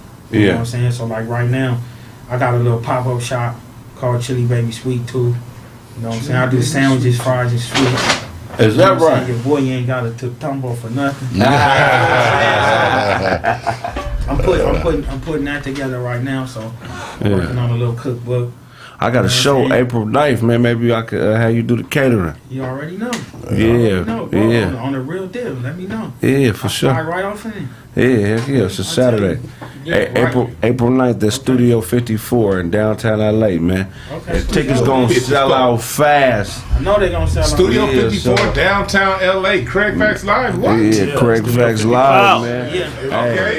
Going down. Yeah, for sure. Gonna be women in there, man. We're gonna have a table with a naked woman you could eat off of. Except for show. Show will eat everything. It's Like, you look like a golden lord from the Meteor Man. Golden Lord, that's funny. You look like John Henry's son, man. John Henry, go ahead. Go ahead. So when you gonna come out, man, with a comedy film, man? Man, well, I'm gonna shoot a stand-up comedy special. So you know I rhyme too, right? I did that before, cause you know y'all influenced me. So I dropped my 6th album, and I'm about to drop my 7th album called The Chill Never Withers. It's based on Bill Withers. I took his moniker and turned it to Chill Withers. And after I drop that, I'm gonna drop a stand-up album too this year. So it'll be 2 albums. Dope, man. And I can't wait to see you in the movie, bro. Yeah, I can't wait to be in a few, man. Yeah. So, man, I'm always gonna draw. I look at it like you, man. I mean, you one of the first young businessmen I ever met. Like that clothing line, when I bought that G-style shirt, that green G-style shirt with the yellow and white line, that's one of them things I talk about. Like, you know, you got it. You always understood it, man, and I appreciate, you know what I'm saying, even being around y'all. You know what I'm saying? I talk about y'all, man. Man, I appreciate this, man, just being around y'all. Like, you know, just growing up and then see, like, look at my boy. Hell yeah. Doing this thing, because you could have been out there robbing and killing and shooting and in the pen. You could have made the wrong decisions, bro. Yeah, it could have been all bad, because I was on that path, You funny as... Yeah, man, it's crazy. I don't even want to cuss in front of you. I'll be cussing. I'm hearing it. Man, I remember that, man. Because all y'all was young. I remember your wife, your daughters. I remember Solo's girl and his daughter. I got 3 grandkids now. Man, so my daughter got 3 kids. Wow. One of my sons just turned 18. My other daughter just turned 17. My oldest is 31. Yeah. And little chill is 28. Whatever happened to? I know this nigga was a killer. He used to work at the church. He was a custodian. His name was Percy. Whatever happened to that dude, man? Percy doing good, homie. Man, that's good. Look, Percy was the hustler of the hustlers. Was it? Yeah. Oh, that he doing good, man. He was always fresh, sharp, nigga. Bro. He stayed sharp. I ain't never seen nobody wear sharper suits than that dude. Always clean, huh? Yeah, he living all right. I think I know him. You know Percy? Percy short, clean, always clean cut all the time. Yeah. Always selling something. He sell clothes. I know this small world. That nigga, he the one that had me on them lines when you vacuum the floor, because he used to vacuum and clean the church, nigga, and it would be pristine, nigga. The lines would just be, nigga. Percy was the same. One of my neighbors called me and told me he go to church all the time, but he told me one of his buddies at church needed help with his car or something. I'm like, it's my cool neighbor, you know what I'm saying? Right. So I go help him out, and it was Percy. But when I seen him then, I'm like, I know I seen him before somewhere. But he know my big bro too, so it was like it was crazy, man. Percy, cool dude. It's a small world. Yeah, be hustling. Yeah, Percy. Percy was the hustler of the hustlers. Yeah, I know he was. Look, let me tell you, because I used to go down. See, I used to go downtown, and I would buy watches, bells, and all that. That's before it became a big fan. Yeah. You know what I'm saying? I used to so Satchel, I used to go down there and get everything. I go hit up Pomona, Ontario, hit up the church, and Percy was like, Chili, where you get that stuff from? I was like, look, man, Then he started going. He started coming back with his. He started hitting his people in his town. He just started doing it. And he opened up a store after that. Did he? Yeah, he opened up the store in Pomona after that. I think he had a store for a little while. Wow, that's wild. Yeah, where'd you know him from, Kraig? From the church. Oh. He was the custodian. His daughter or somebody just passed recently. Yeah. I remember because I used go ahead. I was about to ask, like, when you go, like, how's the groupies like as far as like the gospel? Are they conservative? Are they conservative? Hey man, groupie is groupie. Right. You gotta explain it for show. Groupie is groupie. You know what I'm saying? You gotta explain it for show because you don't get no girls at all. I'm gonna pray for your groupie. Groupies and groupies, they don't have no category. They is how they is. They don't care if they like them, they like them. You know what I'm saying? It's up to you to group up. If you group up, you know what I'm saying? Most niggas that group up sometimes destroy their career. Man. So that's why I never was the dude just to group up. You know what I'm saying? Speak on that, bro. Me myself, I just try to stay away from that and don't group up, like, real tough. I done seen a couple dudes that do that. You get in the studio and then they want to holler at the girl that sing. And no disrespect to the girl that sing, but in the game, you have certain sections. If you the boss, The boss ain't going to sleep with his maid unless he a fool and want to destroy his marriage. Yeah. Why you gonna go sleep with the help, bro? She here to help this album. She here to make this dope. Why you wanna go fool with her, bro? You a king, bro. They looking at you. Right. You know what I'm saying, bro? You go, bro. Right. Go to Gaff, bro. That's the Bible says. You know what I'm saying? Straight up. Why you want to come in here and destroy what she got going with God, what she got going on? And then once she fool with you, she don't want to sing no more. You remember that? Especially talk. God gonna convict her, break her down because she is she will regard what she is. You feel what I'm saying? And if once that's been disturbed by something you're doing, then it's done. It's all messed up. Now she got to go regroup herself. Right. Why you want to go have somebody regroup themselves? Go out there where nobody don't want to be regrouped at. Right. You know what I'm saying? And do that with a non-regroupers at. Right. You feel what I'm saying? You remember that shit? Put on a week. Yeah, You remember when Pastor Carolyn had that African dude come to the church? She had a couple. The nigga You had talking about Benson, he the host of? the nigga had like Yeah, he a came out of church, 5-hour too. service, nigga, and he the host locked the doors until he got 10,000. I'm trying to remember. the door. We had Bishop and the host at our church too. Sorry, the same person. Yeah, he died. Yeah, he died. He He was died. a Nigerian pastor. You know who else was a bomb pastor? Your boy from Bahamas. Miles Monroe. Mom Monroe. That boy. Yeah, he died too. Yeah, He's- he was dope though. Look, bro, Yeah, he's we used to crazy. go to Mom He was Monroe. dope. Look, we used to go to Mom Monroe. That's what I'm telling you about the chop bars. That's Mom Monroe. He's In the crazy. Bahamas, right? He was all Yeah. First we went out there, bro. We was going ministering to dudes, bro. Like, you know, we got guns and everything. Right. We was ministering to dudes that had machetes in their hand. They was coming bringing machetes to the altar, bro. They was doing chop bars, bro. They'll pat. You got this watch on? They pass by you with a car. You standing up? They grab it.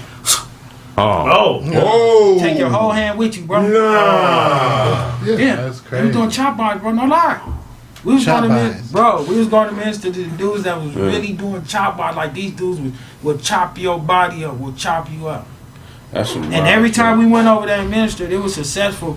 And he would always tell us after it's over, like, okay, what you going home? What are you doing when you going home? You going to the studio? You going? Where you going? You going? We be like, oh no, we're gonna take the week off. No. Why you take the week off here? Take the week off here. So he would bless us, bro. Like we'll go over there. We had our own villas and Oh, wow. own maids and everything. He Benny blessed us, bro. Hannes need to go to the Bahamas and recruit chefs, nigga. Hey man, I like the Bahamas. The Bahamas cracking, bro. The first show we did in Bahamas, it was on a boat, and it was crazy because I'm gonna tell you the difference between kids in USA that praise God at church from the difference to people in other countries that praise God at church. It's a whole different thing. Like you don't have to say, son, put your pants up, sit right, pay attention. No, bro. They own it. That they had the boat so rocking, the boat was rocking. We was Right. like, hold on, y'all gotta slow down a little bit. We can't do it because they in there rocking with the music, bro. Rocking. I mean, it's like full. Yeah. That was one of the best shows we did over there. Yeah. And then he would always set it up to where we could go and chill on the, ride the jet skis and everything. I always had a good time. That's dope. That's dope, man. We're going to a quick ad real quick, man. Coinbase, man. Yo, I'm really into the cryptocurrency, man. If you buy, sell, or are interested in crypto, go to Coinbase.com, man. They got a $10 giveaway going on right now. All you got to do is buy anything. Just sign up for Coinbase at Coinbase.com, type in your ID, and you can find full terms on Coinbase. Coinbase. Go to Coinbase.com, man. I made an extra $5,000 last year on last month on Coinbase trading crypto. It's a real thing, bro. Go to Coinbase.com, man. Get your very own account and start trading crypto. Right now. Go right now. Coinbase is the easiest place to buy, sell, earn, and learn cryptocurrency. All you got to do is go to Coinbase.com. You get $10 worth of Bitcoin, and you can start making some real money. That's dope. You got to put the effort forward, though. It ain't gonna come to you. Gotta put it in. Decentralized banking is big. It'll come to you. You got to put that effort in, man. Yeah, check out Coinbase. We're gonna go to a commercial. When we come forward, more Kraig Facts. Yeah. I'm hungry than a mouth, man. IMX is going right now. Coinbase. Buy IMX. Yo, what up? This is Zoe Williams on Kraig Facts, episode 165. Listen, man, we had a ball. It was off the chain. Kraig always has an interesting show with a great crew of people. I was just trying to do my thing. I love to see the brother do his thing. Check me out. Also, go get my book, The Shrouded Lighthouse, at theshroudedlighthouse.com, man. It's a great book. Trust me. You won't be disappointed when you read it. Thank you for tuning in.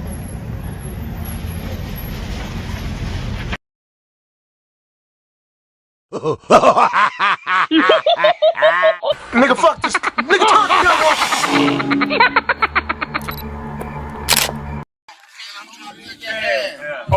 this man get fucking body slammed. Yo, cause my name is Show. And this old ass nigga know Taekwondo. And I hit him up like Pac.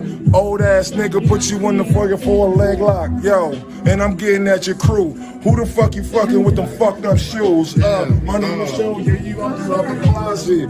Old ass nigga need a blood deposit. DJ Show over here with his brand new wear, even though it look cocaine on the outside, but it's dark brown doodoo on the inside. It's doodoo on the inside. Smell like voodoo on the inside. Little boo boo on the inside.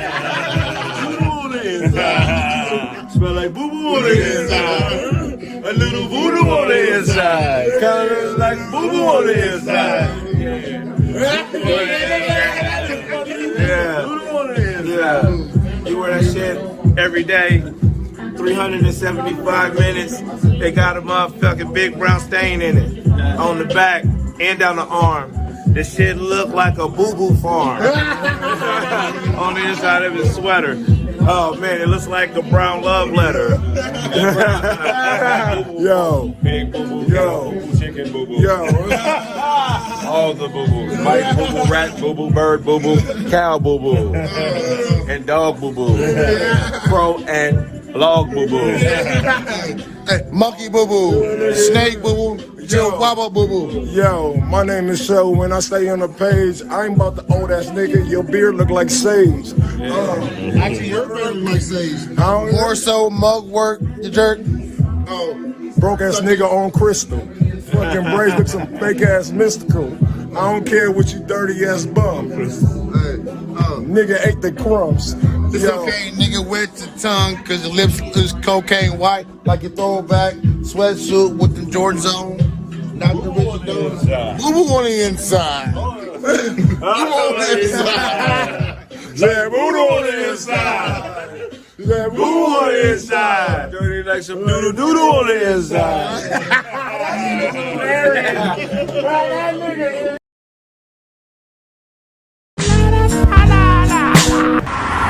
What are you talking about? He messed with a girl that comes up in here while I'm at work and bring a guy up in here, and they sucking and fucking up in here. Really? They sucking and fucking in the van? They sticking, and then they go to my job. Remember the hat? I told you supposed to keep in the shirt. And I said, did you take it? He said you didn't do it. This woman is the one that took it. Oh. So I'm telling them what she did today. Right. So, can I say something? Yeah. Remember that cat I told you I was talking about going up there, copping his whiskers? Yep. That motherfucker's the one that was up in here with his girl. But you got an open door policy with the van. Open door policy, though, bro. It's the principle. While I'm at work, I understand that. So for me, motherfuckers do shit because they know you and feel they can get away with it. That's My the problem, issue, bro, is Yeah, well, I I don't. got a you about that, bro. Yeah. And that's But I fucked up. prosecute him for something he didn't do. And I feel like So I apologize, Donald. Right. But why you recording him? He ain't recording. He just. Because this is it's because of the documentation of. so. Look, nigga, it's snakes everywhere, right? Right. Congratulations. Motherfucking Centipede. cockroaches, basically, right? So that means motherfucker can respect you if you go about it the right way. Just be 100 about it Right. instead of trying to circle People around. who do stuff to you, they know they can get away with it because they know you. Because True. Until you tee off in their ass. This is true. a motherfucker This can is do true. motherfucker the world and not have a place in it. That's fucked up. And I just told you my history, right? So I seen Hello? it before, bro. So I apologize to you, dog. Because that's fucked up, nigga. I got a son. How many hours? Yeah. I got 3 daughters. Well, is it different? Okay, make the round, baby. I got 3 daughters. Actions of a motherfucker had a father go at his son buying some bullshit when all you have to do is just keep it 100. Why am I asking you again? Make one of them. Well, it's what you want. Now you know what you're going to do with it. You can walk up hooping and hollering, rant, I'm ordering. going to do exactly what I told you. And I'm going to play chess. Play possum. No, because now I gotta sit up here. Act like nothing happened. And rethink everything. Let them be fucked up in here like, you know what I'm saying? Why he ain't, see? Are we good with the jump? Yeah, we fine. Because at the end of the day, if you playing games like that, you a threat to me. Right. Nigga. Dirty, slimy. You feel what I hope I'm saying it right. You a threat to me because, nigga, you doing that shit behind my back but swearing you ain't doing it and talking to kids and other motherfuckers trying to play mental games. Like people don't see you for what it is. But you know what? Where they felt at, Otto? But just know this. They didn't know our dynamic. You feel what I mean? Yeah. But you know how they get down, right? Huh? You know how they get down, right? I'm out. Are you gonna be able to escort me? I love you, boss. You remember? I love you too. Remember, we got some unfinished business. We was at Jackie Robinson. You pulled up in the back.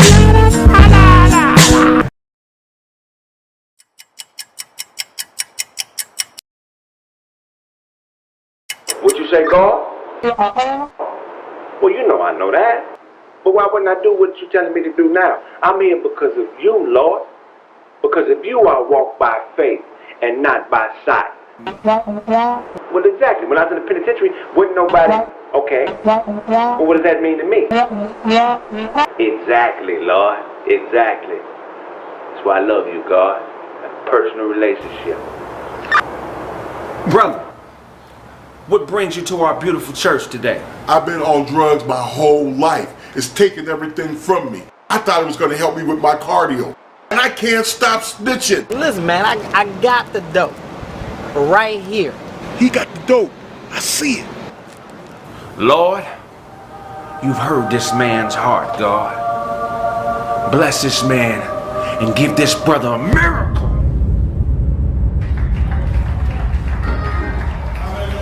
He's gotten you off the drugs. It's a miracle. Oh my God, hallelujah, I'm off of drugs. What is this, brother? Who does it belong to? There's cocaine right there. You know anything about that? Nope. God! The Lord tells me you've been hiding some things, brother. The Lord tells me you have a serious case of hepatitis B. The Lord has also told me that you're a heavy eater. That when you pass gas, there's weight to it. Thank you, Lord, for that word. Lord also tells me that when you eat, you pick the food out your teeth, re-season it, and re-swallow it. I see here that you actually borrow money from the police. Thank you, God. If I owe you something, I'm not going to give it to you, so you're better off getting it from God, my Nick. You're down, so I don't need no hands or action. Ready and go.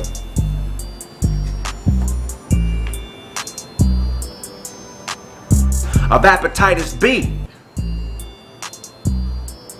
It's the Lord, what you say, God? Okay, Lord has also told me that you're a heavy eater. That when you pass gas, there's weight to it. Thank you, Lord, for that word. I needed to see Eugene the evangelist. I knew I needed to see Eugene the evangelist. I knew I needed to see Eugene, the gangster evangelist. Man, your reputation on the streets is unbelievable. You have no idea what's been going on with me. I've been messing around with drugs my whole life. I'm talking about years. I thought cocaine was the answer. Have you ever seen anybody fat on cocaine? Absolutely not. All right, ready?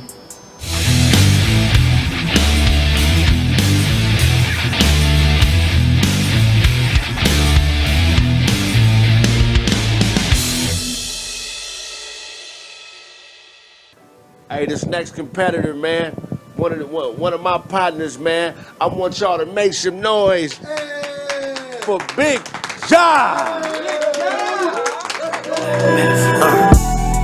I think we OD, clear the air like some trees. You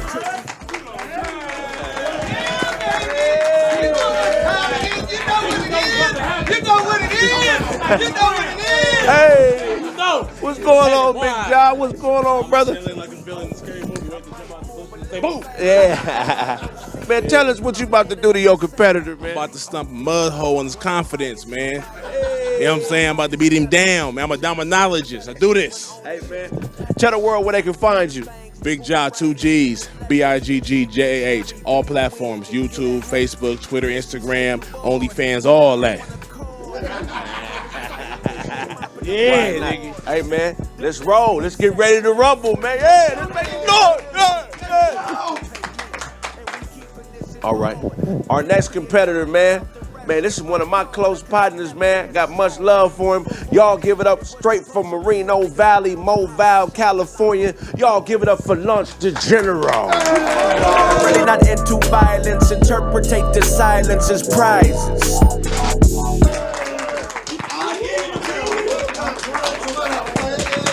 Hey.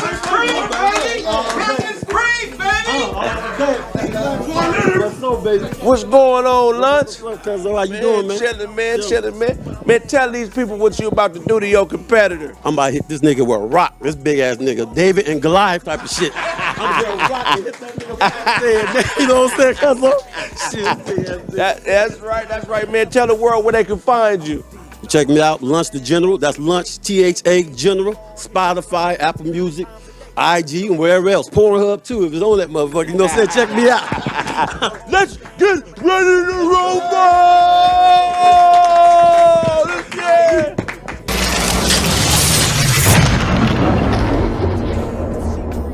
Hey, man, rules. Games to 100, 400. All right? If somebody calls bogey, that's 50 points, but you got to call the bogey if they play bogey. All right? And, yeah, games to 100. Let's rock. Yeah, mine's right here. Wow. 400. Bam. Let's do it. Somebody gotta watch this. I'm like my man, it's my first and last time watching this. Got it. I'm allergic to the soap around this motherfucker. Let's go. Nigga look like he a little ashy. He allergic to soap. This motherfucker. Here we go. Yo, that big ass up. Whoa. Here we go. Get them kids at the street. They crying. Big 6 to the bowl. Yeah, I ain't got it. I don't got it. Big 5. I ain't got that either. Big 4. Oh, no. Big 3. All right, boom. Don't get no points. I'm not yet. I'm working on it, though. Setting it up. Yeah. Breakdown, huh? Boom. Ooh, like that. Like that. Yes, I'm getting knick-knack. Oh, Patty White. Give a dog a bone. Give Big John the ball. Let me get the same thing. Oh, man. Plus 5. 10 to 5. 10 to 5. Okay. Y'all forget to mention.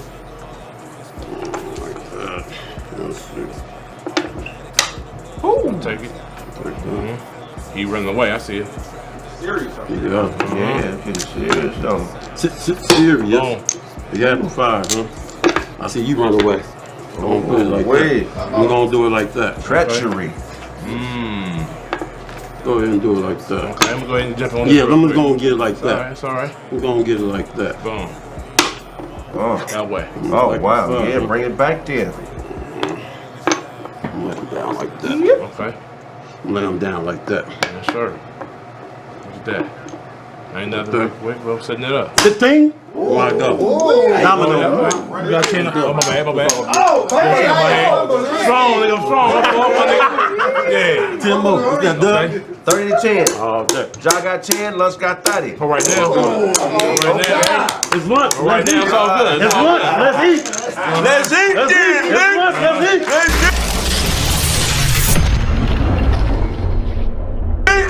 You know what I'm saying?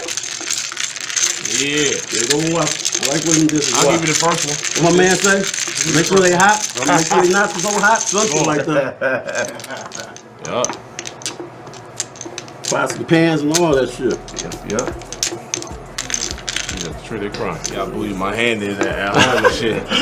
Yeah, it's all good. Told you my shit 40 booty. to 10. 40 to 10. I'm knocking already. Hold on. Oh, wow. Don't grab too many, though. Oh, wow. Hold on, I man. pull bullshit. Don't grab too many. It's all good. I don't like too many, motherfucker. I don't like too many. Wait. Oh, they're going. I ain't start slapping yet because I ain't really put it down yet. What's this, less than 0? 40 to 10. Lunch got 40, Ja got 10. Come on, John, say it ain't It's so. all good. It's all good. I really didn't like that.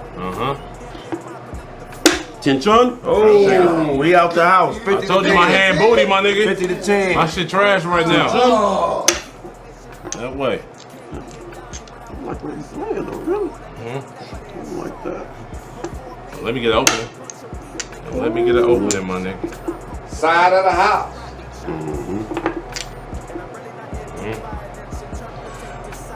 Dime! There we go. That There way. we go. Good play. Yeah. Oh, okay. I said don't let me get an opening. Same dime. Okay. Same dime. 60 to 20. That's cool. Get back over there, my nigga. Hey! Oh! Adolescent, R. Kelly. Oh my God. R. Kelly, adolescent. Okay. Adolescent. R. Kelly. I'm got them up. Yeah. Ooh. Yeah, here we go. Oh. Here we go. Wow. Okay.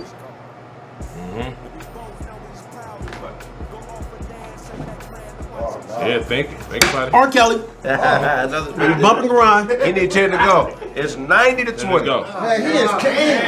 Hey, yo, John. Hey, my hand was trash from jump though, and niggas at home gonna see it. Y'all watch this, y'all gonna see my hand was trash from the jump. But I'm a savage. I'ma still rock with it. Did you get 7? Here's a bigger ass. Okay. Wait, it's money. There's some money out there.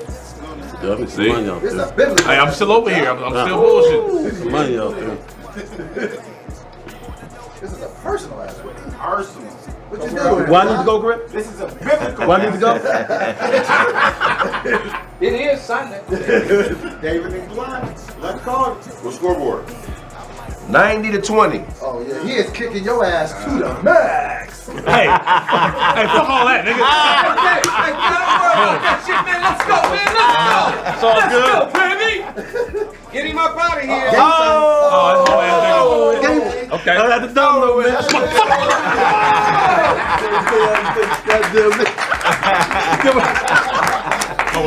It's bad dealing. You should've took your bitch ass home and been rich. All that high signing you doing, nigga. Yes, sir. It's your boy lunch. Y'all know how to get it. How I get it. Yeah. It's lunch. Let's eat. I'm about to be outside like this. Hey, y'all get this big nigga, man. I need 10 niggas to get this big nigga, man. It's your boy lunch. I eat finds Mobile, baby. Y'all know how I get down. Let's eat. Thank y'all for watching. Make sure y'all watch and subscribe. If I owe you something, you can get it from God, nigga. God. You don't knock me out like you used to. Are you knocking another bitch out? What bitch are you knocking out? Why don't you knock me out no more? Now we in counseling because I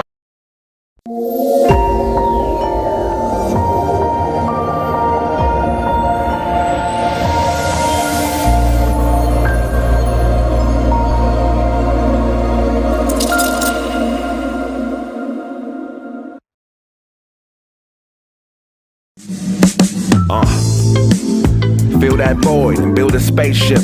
And since all gold comes from an asteroid, this is the great bombardment of large men. I'm big, fresh, no guess, like I broom the room key. I know it, and stay around white like Coonsby. A poet in a glass, been a blast, it's spinning with center gas. About to doubt you and route to out you. But I have nothing to hide. Offered a prostitute a ride cause I was feeling obliged. What we have is a granddaughter too good for her grandfathers. Committed a manslaughter and murdered the hand taught her. That bitch called life, that piss poor wife. Be here when everything is cool but gone when ain't shit right. Jumped in the pool with a cigarette and a stick won't light. Diamante. Check it out, man. Download that Chill Withers album, man. Chill. No, nigga, you need to chill. Sometimes you gotta let shit happen, even if it's negative. Just so you can figure it out. Y'all niggas are suckers, man. You probably got a hell of a dare card collection, don't you? Chill with her, chill with her, chill with her.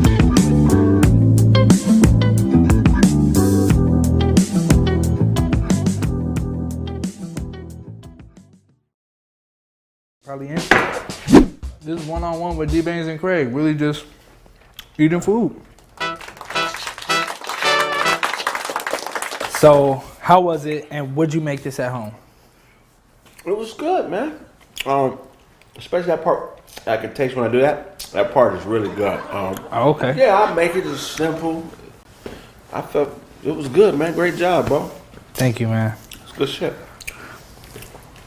What's your favorite part about it? The oats. The oats.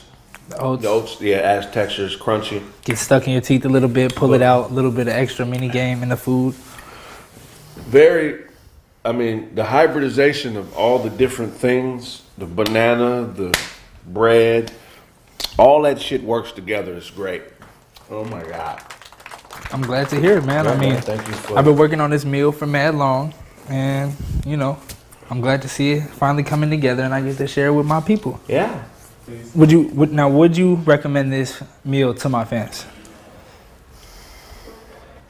Yeah, go buy it. Yeah, man. Make yourself one of these, man.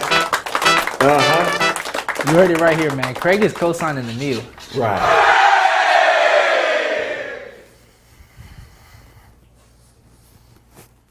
I'm with my legendary homie, man. Thank you for cooking for me, man. Look.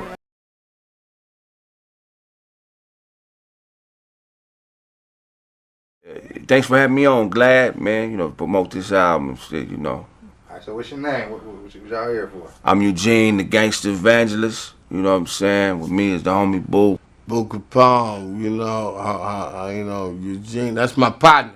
Right. Let's leave it at that. Let's talk about your brother. Yeah, man, I ain't gonna lie, I got a drug problem. I hit rock bottom.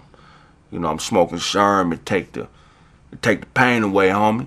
You know what I'm saying? Take the pain away. I hope you can hear what I was thinking. I started sending smoke signal. You know what I'm saying? I don't feel nothing. But, even though I don't feel no pain, it do make me feel like God. Hey! What happened to the wine? You turned it back to water. So what God doing, take backs now? Okay. The Sherm do make me feel like God. And I can talk to my brother. I'll be standing next to God. So, if you talk to him, I'll hear you.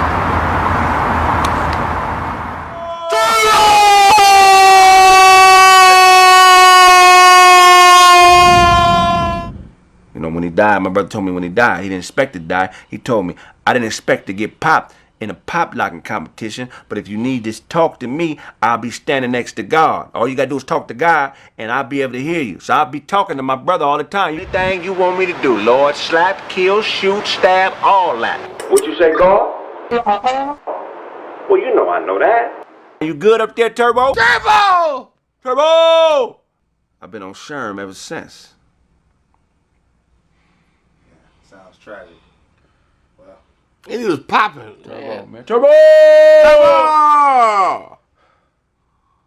He was popping. so you got pop like it, huh? No, he was popping. My brother got pop locking, man. And ever since then, Turbo! Cut the cameras, man. Take them cameras, man. Cut them goddamn cameras. So what y'all got going on? What's the deal? What y'all here for? Yeah, we working on a Christmas album. It's a dog bark Christmas album. First song from the album is Jingle Bells.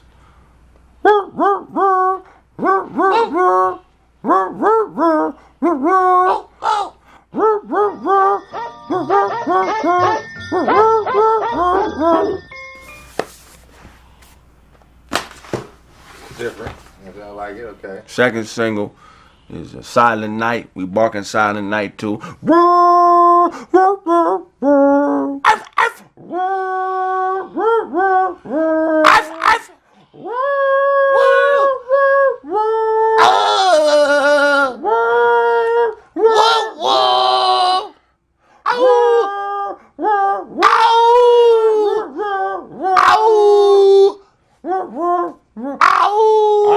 All right, homie, so you know. Yeah. We out here working, you know what I'm saying? Working. We working. My daddy's mother! My daddy's mother! One time the homies got into a squabble and I ran off on them. Shandala. Oh, shalagoon. Shak, shak. I got to hold it down. Move. I don't know if I can do it. Bone to tell you, blood. They wouldn't even let Snoop in the jungles. We shot there. I used to let the homies practice knockouts on me. I used to hold their jackets. Hey, nigga. That's a woman! And you know I know a woman because her butt stink. Some people, he's a solid cat. Are we back? Look, man, I had to do that interview with Chili Chill, man. That's some childhood shit, man.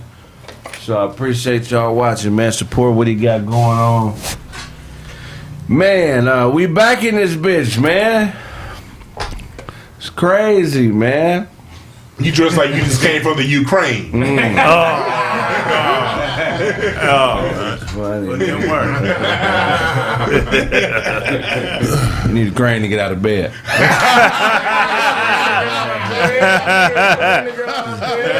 Whole crew, nigga. They gotta go down to the local union. People qualified to chassis him up. The chassis. You jacked that jacket from somebody named Stanislav. Stanislav Blonsky. Yeah, man. Fuck it, I'm gonna say. So I guess they doing the Roast This podcast that I used to be a host on right now while I'm doing my shit. Y'all niggas ain't slick, man. Yeah. Come on, man. What are we doing, man? Talk to him. How you gonna come out with a press release saying we gonna have comedians roasting and talking about politics and news and information? So you basically, you saying Roast This is like y'all conceding that Kraig won? Is that what y'all doing? Kraig Facts Podcast. Y'all conceding that Kraig Facts won, that you now been into what this brother's doing? What's going on? I don't know, man. And then like on IG, I put I'm cool with all that. As long as Kevin stays, don't say nothing, he ain't got to worry about getting the shit slapped out of him. Just keep being a whole ass nigga. That's all you got to do. Keep me and you, nigga. I don't mind the cute shit, nigga. No, I'm just playing Kevin on stage. You cool. I don't mind the cute shit, nigga. But when a nigga come for retribution, don't act like, you know, I track down to hear more. We talk. We cool. Yeah. You know what I'm saying? He cool. We cool. You know what I'm saying? So I'm a nigga. If you say something about me and I find out about it, I'm gonna come find you. I'm not gonna try to fight you or do nothing physical. Right. But man to man, I want, if a motherfucker got something to say against me or don't like me, it's just great to watch a nigga be too scared to tell you how you really feel. Right. Well, Willie D told us a long time ago, man. You gotta let a hoe be a hoe. Be a hoe. No, Kev ain't doing nothing. I'm cracking jokes, but said and all Def Digital, they straight, man. I fuck with them heavy, man. So shout out to the second string roasters.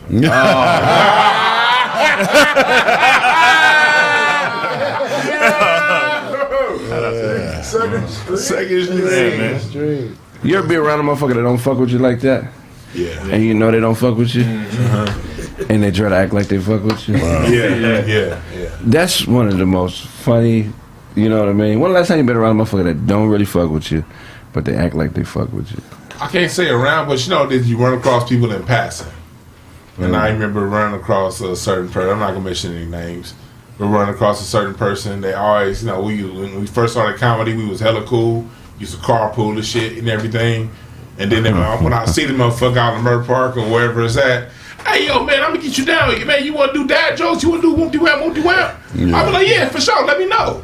And then, you know, boom, nothing. And then it'd be a certain post on IG to get a certain little bit of traction. Inbox, hey yeah, man. And then nothing happened. Right. And then every time you see that motherfucker, there's always an offer and an invite. Then what? Nothing happened. No. It's like that sometimes. Yeah, it's nothing personal. Nothing personal. You see it for what it is, and after a certain point, it just becomes you know, people at the end of the day, people only live in their own reality. The last thing you need to do as a human being is take you and fault yourself for somebody else living their reality. Somebody said Kev on stage to watch Kraig. Kev on stage to tell you yourself, I'll beat the dog shit. So let's not even, I ain't got no issue with that nigga, but he don't have a shot, my nigga. He meant do your laundry, my nigga. He'll wash your t-shirts, man. It won't stain them. But you can't let other people's reality get you off your game. Look, man. I mean, they live in their own reality. Suckers will be suckers, bitches will be bitches, and bosses will be bosses. That's all it is to it, man.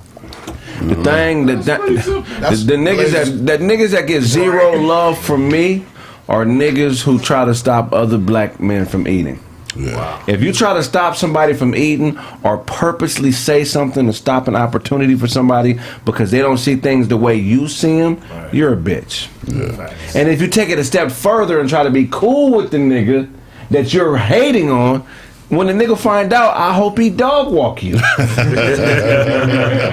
hope he dog walk. It's no reason to be out here competing with people. There's room for everybody. Right. The thing that gets me about niggas is when they can't figure out their lane, they think your lane is their lane. Yeah. It's like, nah, nigga, go through the struggle of figuring yourself out. You're not gonna be able to take what's mine from me. Right. Because what I got ain't tangible. It's in my brain. Right. Unless you can come up with a brain surgery and take my head and put it in your head, but that probably ain't gonna happen. Right. So figure it out, nigga. Right. Stop, figure out who you are, what you trying to do, and fuck with it until the people fuck with you. But all the bullshit politicking and trying to be the person, the point man that people talk to. You know what I'm saying? You know how them niggas try to act like they know everybody. What you talking to me? I'll tell Todd. I'll tell. No, nigga, get the fuck out the way. Right. Yeah. Fuck out the way. You know, you like everybody got a talent that the world needs. And if you chasing behind someone else's talent, trying to do what they do, that means the world is missing a critical component to what it needs. So find yourself and then express your talent, no matter how weird it may sound, it may feel. That might be the thing that unlock you into your higher self. So do your own thing, man. Like, be proud of yourself and love yourself. Love yourself. And if you ever hear me speaking about somebody, it's because I know something. I may not tell you what it is, right? But I know something, and I'll never put it out there. You know what I'm saying? But if you hear me speaking in any ill way about any motherfuckers, because I know something. And what I know is, you know what I'm saying, is something that most niggas wouldn't be able to handle. Right. You feel what I'm saying? So just know that if you ever hear me talking, but I'm just the type of nigga, I can keep certain shit to myself. But if you hear me talking about certain niggas, it's because I know something. Just know that. I know your cheeks match your beanie. Yeah, but I know he dressed like one of the Russians off of GoldenEye. I know you was rushing to get dressed, but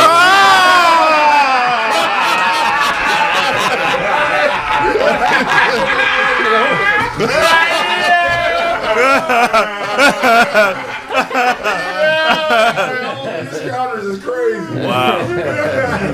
Yeah, nigga.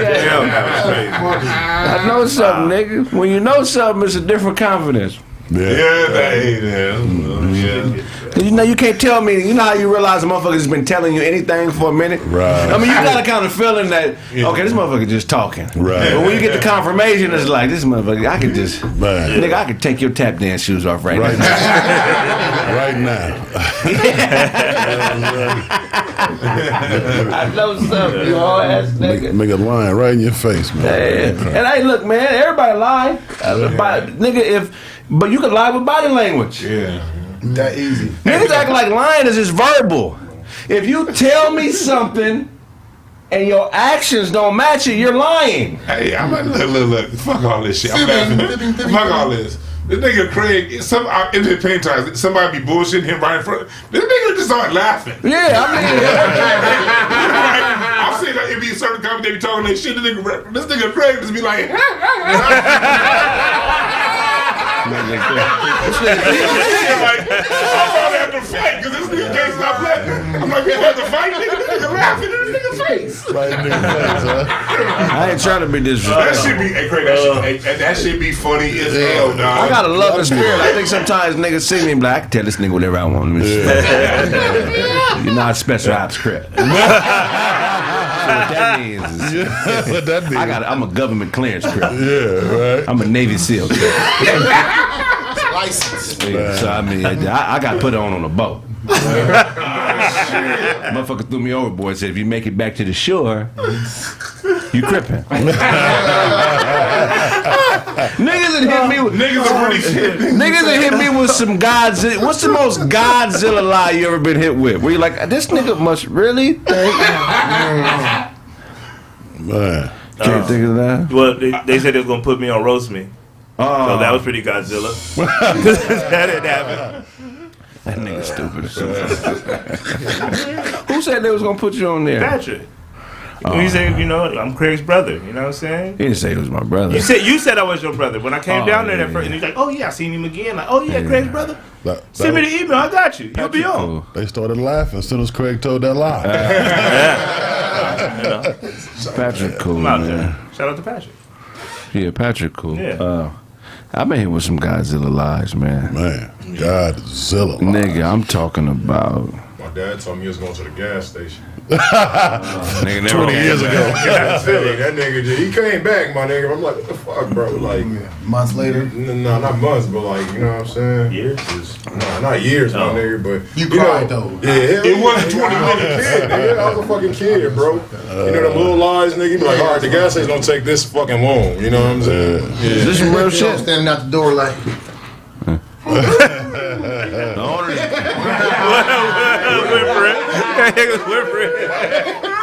We don't know. The owners gave his daddy away. Nigga dressed like Kevin McAllister from Home Alone.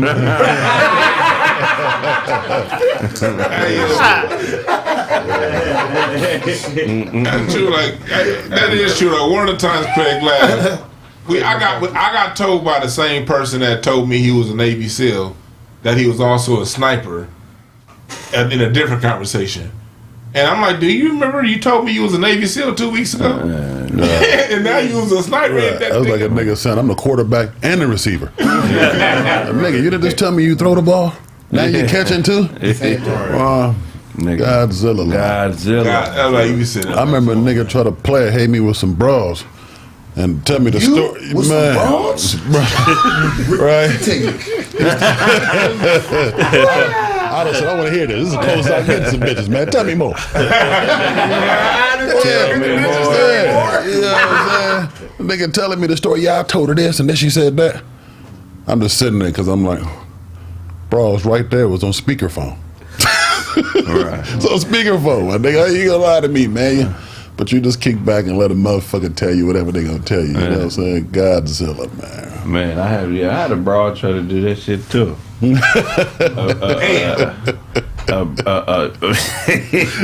Broad, nigga. This broad, I ain't gonna say her name. She's a cold whore.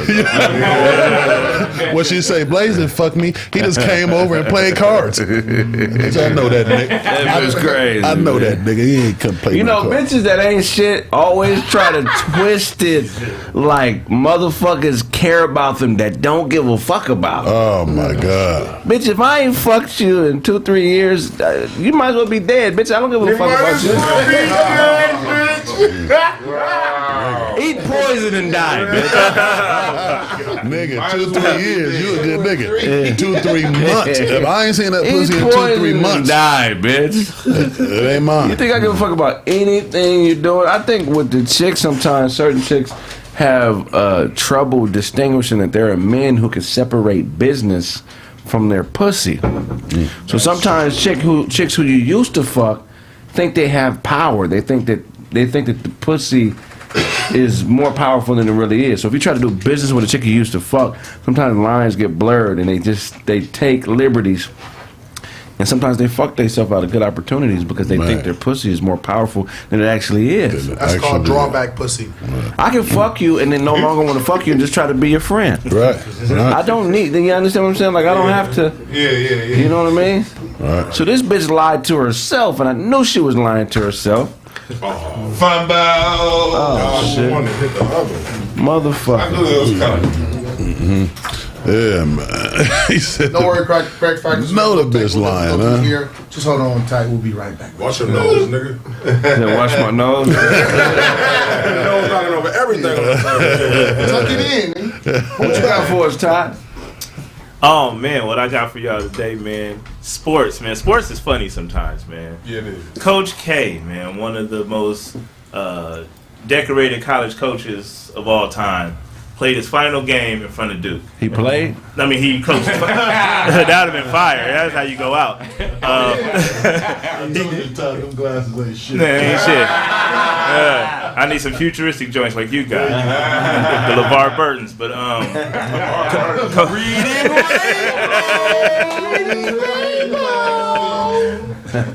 he coached his final game in front of the Duke fans, and his biggest rival, North Carolina, came through and blew him out in front of the fans, so bad that he had to apologize to the fans on his last day. So that's good. Yeah, I'm glad he got whooped on like that in front of his home crowd. That's good. Fuck Duke.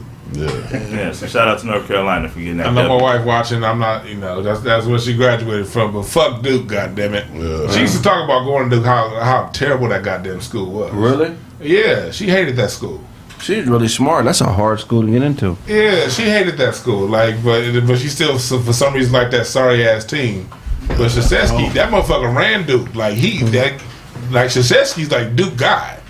So for them to lose at home like that. Yes, white people went home crying last night. Yes, that's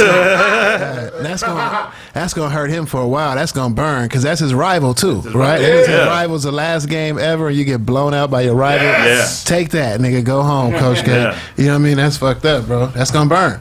It's gonna burn. Ain't over. So it all depends on how they finish the tournament. If they finish, good in the tournament, that game don't matter. No, you lose to a rival. But no, losing to North Carolina at home again. Because he hates them motherfuckers really hate each other. It's like losing the tussle. Losing the tussle. Your last game. But if it's not his last game, they still go to the tournament, right? This is the last home game. Last time coaching in front of the team. Rival. I understand. And they suck. And they're not going to the tournament. Like North Carolina's not. They're not the traditional good. They're like a bad team this year for them, and Duke is good. So like y'all lost to a bad North Carolina team. And a nigga named Hubert. So Hubert Davis the coach, you know what I mean? You lost a nigga named Hubert. How much selling out does Hubert have to do to get that job? His name is Hubert. Yeah, I mean, I'm just saying he wouldn't even be who I would think would be. You know what I mean? We need 100 more likes, y'all. Hit the like button. We need smash 100 them more like buttons, likes. man. For real, smash the like buttons. Yeah.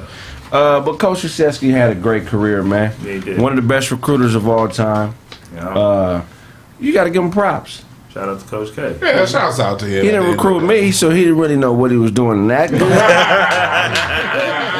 To get recruited by Duke, you had to be special. And you had to have A's and shit too. They didn't really recruit niggas that was with the 2.0s like that. Yeah. You know what's funny though? Like how he's Coach K, right? But his name is Coach Krzyzewski. What if you apply the pronunciation of the sh and the K on other K words? Right. What would that sound like? Shrek. Sushi? Shrek. Yeah, Shrek. Like sushi? What the fuck are you talking about, Otto? Sushi? Motherfucker hit a rock on break.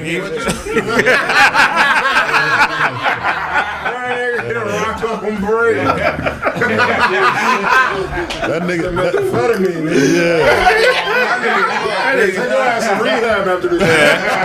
nigga took an opioid. That nigga look like he finna say some real profound shit. But what if the K I mean, y'all linguistics ain't up to par. It's okay, man. Kraig. ain't up to par? Linguistics. The study of words. Yeah. Go ahead. What was the other? All right, man. So, Kyrie, man. Let me talk about Kyrie, man. Kyrie, he got booed in front of by the Celtics. You know, he was playing in front of the Celtics with the Nets. They booed him, and he said, it's like a scoring girlfriend who just wants an explanation on why I left. Still hoping for a text back. It was fun while it lasted. That shit's funny as hell, Kyrie. Yeah, so shout out Boston. to you, man. Fuck Boston. Fuck you know. Boston. Y'all mad because he chose to leave y'all sorry asses. Fuck y'all. Get over it. And then he scored 50 tonight. That's it. Kyrie, yeah, there we go.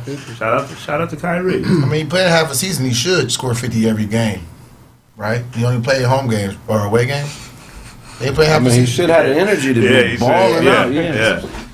So, real tough. Damn, Kyrie, a 50 ball. That's dope. Well, hell yeah. You still ain't better than James Harden, but that's. James Harden is much better than Kyrie Irving. James Harden does not get the respect he deserves, man. This motherfucker, do you know he just passed, like, or I don't know if he just passed, if he passed it yet, but I know he, as of a couple of days ago, he's with like 5 3-pointers of Reggie Miller. Right. And like 466 less games. Yeah, he's up. Really? Yeah. 466 less games. Yeah, he's 4th overall, I think. I think it's Steph, Ray Allen, Reggie Miller, and then James Harden. And 3-pointers. Oh, that's a beautiful thing. Crazy. And he brought in that step back, side step. Yeah. Because back in the day, back before 2010, it was just a step back. That's comparable. He brought that step into the side. Man, that's he revolutionized basketball. That's comparable to the sky hook. What'd you say? And like Dirk's jump shot, you can't stop it. That's why it's so many 3-point play, like 4-point plays now. Because the minute you do that side step, the closeout is going to be into your body. Yeah. Is he better than D-Wade? Who? James Harden? James Harden? No. Defense. You don't have. Or Kyrie? No. I love D-Wade. Is James Harden better than D-Wade? No. Better shooter. No, he's not better than D-Wade. He might be. D-Wade is a multiple-time champion. We're talking that got to do with being 1-on-1. better. D-Wade was on a Kobe. If you name the best shooting guards, D-Wade's the third best one. right? Yeah. Kobe, Jordan, Wade. I wouldn't call him. Yep. I don't know. D-Wade's number 3. D-Wade's not better than Yes, he is. Yeah. But Yes, he's better. overall, don't. Way better than Clyde Drexler. I think Harden. If D-Wade woke up and was playing like Clyde Drexler, he would retire.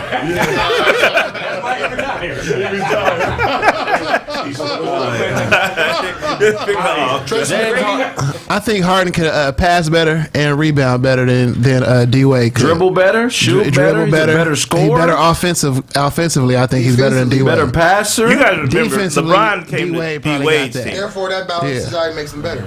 But offensively, I don't know if we've seen nothing like James Harden before. Here's the difference. I think he gonna get overall, buckets. James Harden has more game than Dwayne Wade did, but Dwayne Wade has a more reliable game. When I say reliable game, when it comes time to win the game, when it comes time to close it, you put Dwayne at mid post, 15 feet on the box, is nothing you can do. And he was more consistent when it came to closing out games than Harden was. I think Harden does have more all around. But if I'm looking at somebody that's gonna win and close the game out, with all the game Harden's got, when it comes time to win, you put Dwayne Wade on that box, the game is won. You win championships with Dwayne. Like real quick, you can be really good at like individual skills, like James Harden is, but D-Wade's a more impactful player. You're gonna fucking win with D-Wade. You win rings with D-Wade. Impact is different. You might. No, you don't. Yeah, you do. You win rings with D-Wade when he has another superstar. Well, that's what everybody. Shaq? No, it's not what everybody. Except Kobe. Shaq, Shaq, he won with Shaq. And you Isaiah about Thomas, Flash, right? And Isaiah Thomas. Isaiah, because Jumar really was not a superstar. He was not a He was a good superstar. defender, but scoring wise, nah. Yeah, Isaiah. Niggas get stuck on these players, man. It's obvious that Harding is better than Harden has better game. LeBron went to D-Wade's team. Yeah. In Miami. He didn't go to James Harden and, hey, let's team up and I can win with you. He looked at D-Wade and said, yo, if I get with this motherfucker here and Chris Bosh, I can do something. It's because they're the same player, bro. No, it's because it was Miami, not Oklahoma City. No. They came to his team. They went to Miami. That too. Not Oklahoma City. If D-Wade was on Oklahoma City, he would have took his ass to Oklahoma City because Oklahoma City and Cleveland, what's the difference? Overall, I'm going to take Harden. Cleveland. I'm gonna take Harden overall, but when it comes back to win, I'm gonna lean towards the players that win. When the game is on and the line, Wade is gonna win. Like Wade, when he's on that box, he's going to win. Right. And to me, that's the difference. But I'm with you on the other end. Like shit, Harden does have more all around game. That's what I'm saying. So it comes down to what you want. Right, I agree, man. Harding is a better player. Hey, I'm sorry, my wife watching. I'm sorry, Aisha. I don't mean fuck Duke, but yeah. Fuck Duke. What you got for a show? So what we got, man? We got what's the motherfuckers called? Joe Budden and Joel Ortiz. What's his name? Joel Ortiz. That's how he sounded it out like that. I don't say it wrong too. It's Joel. Yeah, Joel Ortiz. I said that. But so man, that was basically from what I seen a short clip of it. He was basically talking about, yo, check out my album. Basically, I guess from what I seen, he was talking about promote his album on his podcast or something like that. From what I took from it. And then Joe said, I'm not, I guess he was like, no, I'm not listening to it. And then from there, Joe's telling me, yo, suck my dick. I ain't listening to it. Wait, say it again? Oh yeah, Joseph. And they both Slaughterhouse. Yeah. Was this after the Slaughterhouse? This is recent. But did this happen before? Yeah, so it happened after they was releasing the Slaughterhouse album or whatever? I didn't even know they had a new album coming out, to be honest with you. Crooked Eye and Crooked Jones Eye sounded deal without the other two. Yeah. Oh, Crooked Eye. But tell people what he said. Repeat that. No, but Crooked Eye had been chasing them around for 10 years, trying to lock in a deal so they could do another album, and Joe Budden wasn't with it. And we all know how narcissistic Royce the 5'9" is. This is one of the greatest groups of all time. They could never really put it together. Right. I hate to see these brothers beefing, man. Yeah. But at the end of the day, man, you can't wait. How long are you supposed to wait on Joe Buttons? Right. 2 more years. Well, I mean, wouldn't that, since these two are doing their thing, wouldn't the other two, like, collaborate and try to put something together? Oh no, they might got too much love, bro. You know what I mean? Like, I know it's hip hop. I think Joel and Joe Budden will get the head up before the 2 on, you know what I mean, before the 2 on 2. You know what I mean? But Royce and Joe, that's a fire ass team, bro. Them niggas. All them niggas is dope, especially collectively though. Like Slaughterhouse Slaughterhouse album is fire, bro. Like ones in the past or whatever, bro. Them albums is fire. Like lyrically, you know what I'm saying? They mature. They ain't talking about no weirdo shit. You know what I'm saying? They like really, if you like come from that era, like where niggas is really talking about shit and like really like killing shit. I think Slaughterhouse album is great. Let me hear some Slaughterhouse boys. I heard a Slaughterhouse album in a while, nigga. So, but you know what I mean? I mean, I ain't gonna lie to you, but nigga, when I'm in that moment, I'm like, all right, I listen to it. You know, so much music come out that you don't get. It's not like the '90s where you listen to an album for a whole month no more. You know what I mean? Right. Like music is always dropping day to day to day, so you always listen to this music, this artist, and then plus what I do with the independent artists, I really don't listen to too much shit anyway. After that, you know what I mean? So, but as listening to them, they all skilled. You know what I mean? They all fucking skilled, and I fuck with them. Is Slaughterhouse better than G Unit? Lyrically, hell yeah. Lyrically. Hell yeah, lyrically. Hits no. Lyrically, bar for bar, yeah. You didn't really have too many. Tony Yayo, he wasn't really trash, bro. Yeah. Trash. Lloyd Banks was nice, bro. He was nice. He was nice. I feel He was like nice. 50 Cent? But it's gonna fall off after that. Young Buck? It's gonna fall off after that. Buck had one get out. That Buck album was fire, yeah. But what I'm saying, like them niggas had like the best. That BET cipher was probably the best BET cipher ever with the Slaughterhouse and Eminem. That shit was crazy. Y'all missing Eminem. Eminem would be a part of Slaughterhouse. That's what I'm saying. But he wasn't doing it though. That wasn't that the whole reason why the whole shit fell apart. But you said G Unit versus Slaughterhouse. You said if you G Unit versus Slaughterhouse. So that's Eminem is in that Slaughterhouse. It's 5 plus 50 and the rest of G Unit. It's like if you said the Eastsiders or Doghouse, you might have to include Snoop Dogg with them too. Excellent point. Yeah, I take the Eastsiders over the Slaughterhouse. No. The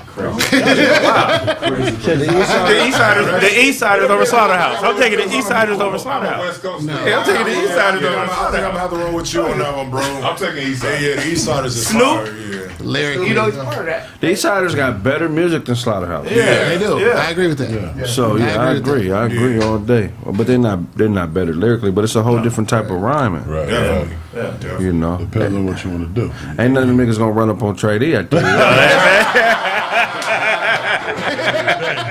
That will not happen. Joe won't be doing all that whining when Trey D walk up on him. Ain't gonna be. That's what he did with It's straight up. But that's crazy. I got another one too, man. What would you do if a nigga sued you, nigga, for posting your picture? Another nigga took away you. So Nas is in a situation where he got a lawsuit against him because he posted a picture with him and Tupac somebody else took.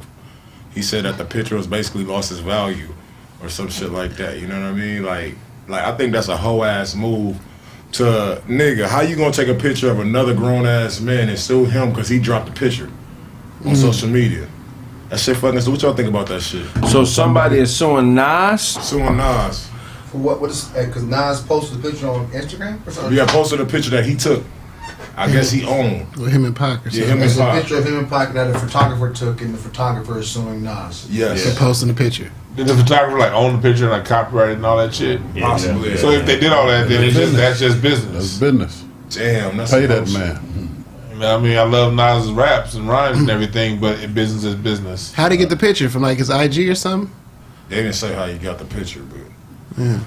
So you could take a picture of somebody and sue them if they post a picture, even if you're not in the picture. You just took it. How can you prove you took the picture? I'm saying if he already had it copyrighted, like if he already had it filed and trademarked. How can you trademark a picture of me? Right. That's me. That's my image. Right. That's like stalking, my nigga. Like, so I'm paying you for my image. They made a deal with the labels. I'll light off your phone. At least unless they made a deal with the labels, then they had. It sucks. They had he took the picture and it was a rare picture because they had Pac and Nas in it, and they weren't necessarily getting along. So then he filed. So he filed it. You know what I'm saying? Under like a it's rare type shit, and then when Nas posted it. Yeah, but I get it. It's still Nas in the picture, so Nas should have the right to do it. Like, I'm not saying Nas should have the right, but I'm just talking about how the legal system works. But it's a bunch of artists that do music and they don't own this shit. So we don't give a fuck that you created, you wrote it, somebody else own it. You got to do what they say. It's true with the music. The image of me, because your words. They own your What's words. the difference? They own your name. It's a big difference. Your word, I don't know. the image of me. They own your name too, though. If I'm not in the picture, but nigga, image of me. I can say I didn't give you permission to take the picture. Right. Just like how you see people be in videos that don't want to be in the videos, they have to blur their faces out, or they have to pay them. So, you know what's crazy about that? So if man. if that's a thing, that means like if something was to happen to somebody and that was the only picture somebody had, their family couldn't get that picture because somebody. That's crazy. That's crazy. That's crazy as well. Yeah, that's some wild shit. But that's how it go though, because if something didn't happen, y'all wouldn't be making no fuss about this picture. You know what I'm saying? Yeah, y'all wouldn't have shit to say. But now all of a sudden, yeah. So motherfuckers just that shit crazy, man.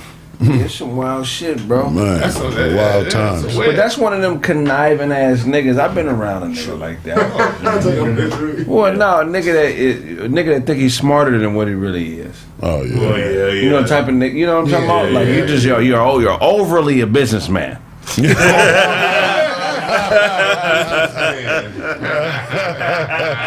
Everything ain't no business opportunity. Right. You can't steal art from people.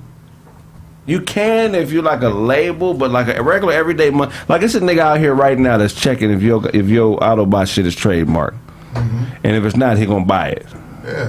And then when you try to do something with it, you're gonna have to pay him. That type of nigga is never gonna win. Right. That's not that you might think that's smart business, my nigga, but that's gonna get you killed. You feel what I'm saying? Like I don't know. Yeah, that and also like chances go round. When you approach the world that way, the world approaches you the same way. So you think you winning on one end, and on the other end, this is the kind of person whose cars are always breaking down. Right. This kind of person where every time it's time to go on vacation, they got a $5,000 expense that just popped up. Right. But you can't put insurance on something that don't belong to you. So just because you file the paperwork on certain shit first, it does not necessarily mean that you own it. If there's things in place that shows that this piece of intellectual property has been around longer than you filed it for, so you filed it yesterday, but it's been around for 10 years, then the courts ain't gonna let you just steal some shit from somebody. Crazy? No, they're not gonna let It's the American way. Not that way. This country was founded upon principles like that. Are you shitting me? You know what I'm saying? Motherfuckers been here before they got here. You know what I'm saying? But there's integrity in certain business. It's not a monolith. Everything if a person's been practicing business and emails under a logo title and everything, it's obviously been what they're doing. And now you want to go file a trademark on it. Right. No, there are parts of the court system that does have integrity. You know what I mean? It ain't all 100,000% bad. But the fact you have to go to work to clear that up is costs a lot of money, and you're probably not gonna go through it unless you're really making money. Listen, Exactly. if a motherfucker do that, I agree. You scum of the earth. But business wise, you correct. You know what I'm saying? Those are the motherfuckers who sharpen me up. When I seen that scum shit go down, I'm like, you know what? I got to be on top of my shit now. Period. Because there's snakes laying around. But I don't worry about it too hard. I'm not finna go track you down, kill you, do none of that because of what Dewan said. Life is probably whooping that motherfucker's ass. Yeah. Because like Kraig said earlier, can't nobody take me as I am who I am. Yeah. You can imitate it all day. It's called misappropriation of likeness. That's illegal. Yeah. So unless you sign paperwork with somebody saying I own this image after I take it of you. You can't own an image of somebody. It's Right. definitely Well, that's illegal. what we saying. You know, Yeah. me and Dewan. If he went that far with it, then he in the right. If he didn't, then you right. You know what I'm saying? Don't try to own some shit that ain't yours. No. But when you're a public figure, like the people in that photo, it's kind of like when the Associated Press takes your picture. Like you have to pay to license the picture, even if it's of you. Like you have to do that. Right. And the dude in 2017 is when he did all the paperwork for that. So he could post it, but he would have to pay a licensing fee or just get express written permission to actually post the picture. So the thing that I want to know, what if the nigga said express written permission? That's We're just gonna let that, like the NBA come like, The game went off. Be the light skinned nigga that says express written permission. God damn. He had said that before to somebody. You don't got my express written The permission. thing about California's verbal contracts are binding. Hell yeah. So we do a lot of talking on air, on radio. So that's binding. You know what I'm saying? So if a nigga in Ohio starts saying we out there, Dedrick Nation.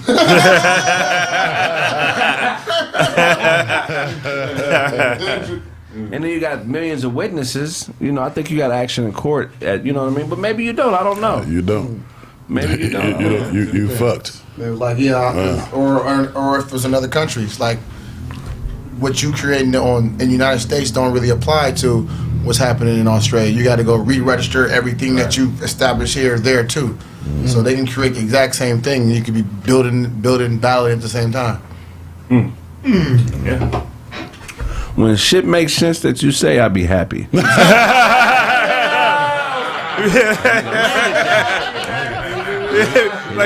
like the end of Rudy in this motherfucker. Hey, when I understand this nigga, I think it's time to adjust my glasses thing. I should not understand him. That should not make sense to me. My brain grow like a mother. What you got for us, Snaps? All right, man, let's get straight to the tree talk today. A poll says more Americans says it'd be better if people use marijuana. You got this information from a poll? No. You nigga was on the poll? To a poll. That nigga told me everything, bro. He got all that from a ting. Got it.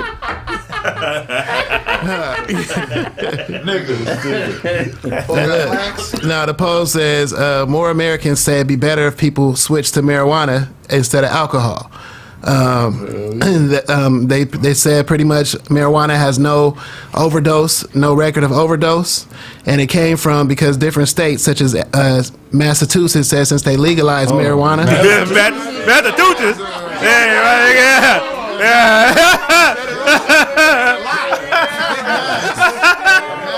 Apparently there's two Massachusetts. Massachusetts.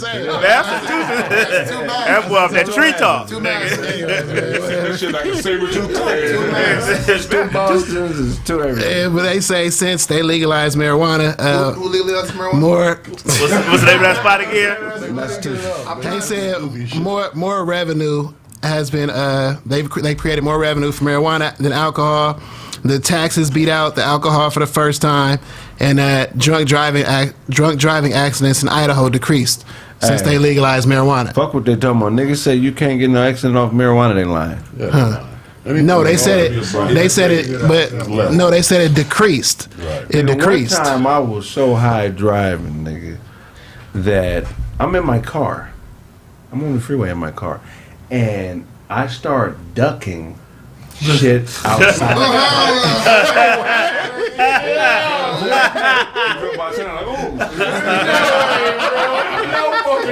My nigga.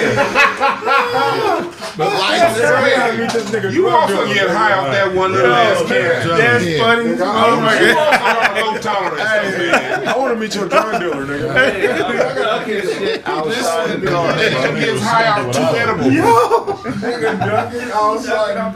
But I'm sure niggas that have some worse drunk driving stories though. Hell yeah. I You know know what I mean? marijuana making this fucking light burn my goddamn eyes, and I'm mad I ain't got my glasses on right now. My eyes is disappointed right now. That nigga feeling like rotisserie. That nigga went to Massachusetts. Yeah. My nigga is mass. That's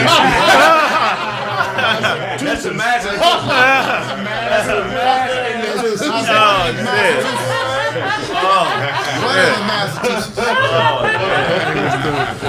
But those are two different classes, man. Marijuana and alcohol. Alcohol is in the same class as heroin. You know what I'm saying? For real? Man, when I first learned it, that fucked me up. I'm like, heroin? How do you compare that to the bottle? But both of them chemically, you know what I'm saying, you get your body chemically dependent. You know what I'm saying? Marijuana don't do that, man. You know, it alters your mind a little bit, your body. So definitely that. switch.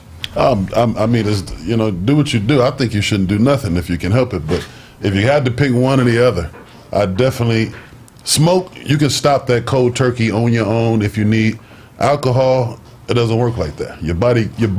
You can stop if you want to, and then your body tighten up on your ass. Right. Fuck you up, and you know what I'm saying. Hey, it's all bad on an alcohol. How you detox, Otto? I never had to. I don't do drugs. My nigga's immune. So what do y'all think, man? Y'all with that? I think we're gonna have to be driving automatic driving cars now because of the results that's gonna happen. Like people gonna be for it. Everybody gonna start smoking weed. Once you start everyone smoking weed like regularly and it's common, then the police are gonna start shutting shit down. Motherfuckers can't drive. And how you gonna smoke all day? You legally can't drive. They doing that now in California. Barely, but it's gonna get serious. You're having checkpoints and shit. You better not smoke in your car out here. Don't never have weed. If you're in California, you think it's all good. No, it ain't. The motherfuckers will give you a DUI for being high. Yeah. They have checkpoints.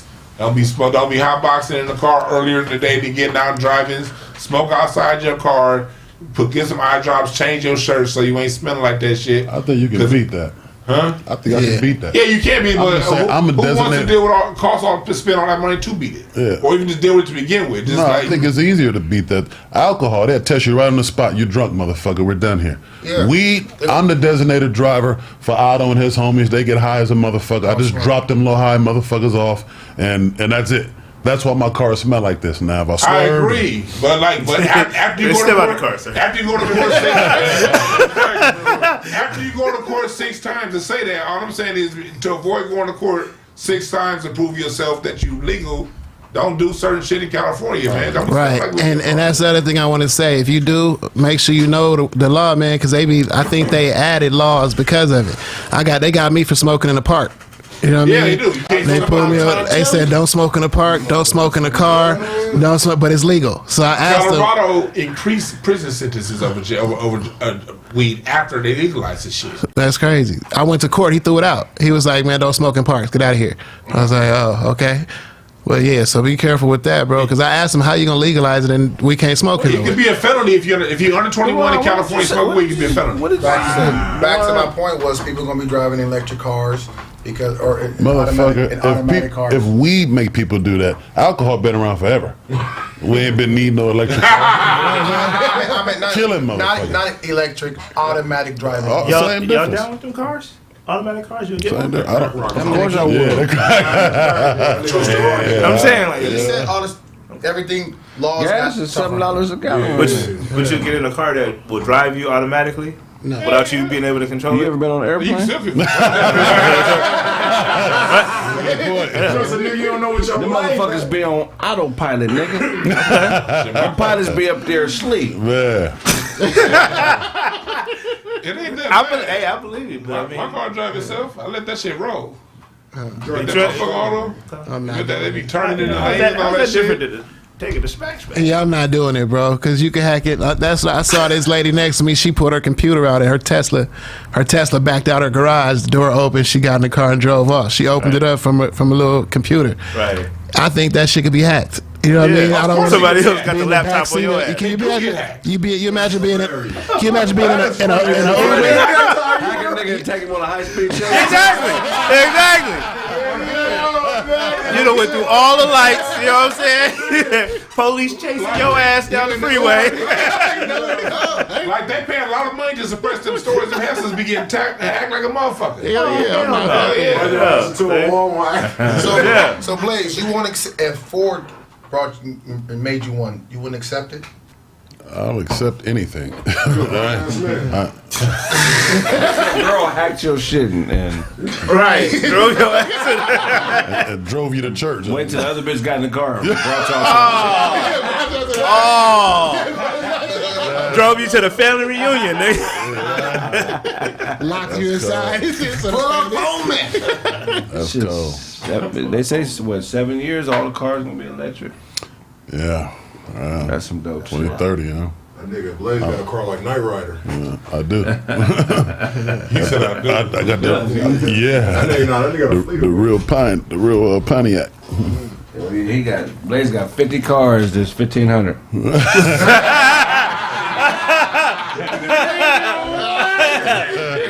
Whole new alternator in there.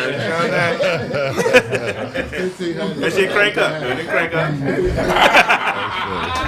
I'm like a GTA garage. I got a limo, dune buggy, scooter, Where's the Trevor? It was a snap. Go ahead, B. That's it. Oh, yeah, my bad. Man, Sauce Walker, man. Sauce Walker said he don't. Sauce Walker, you dude from Texas. Oh, okay. Yeah, he crazy, loud, out of control ass nigga.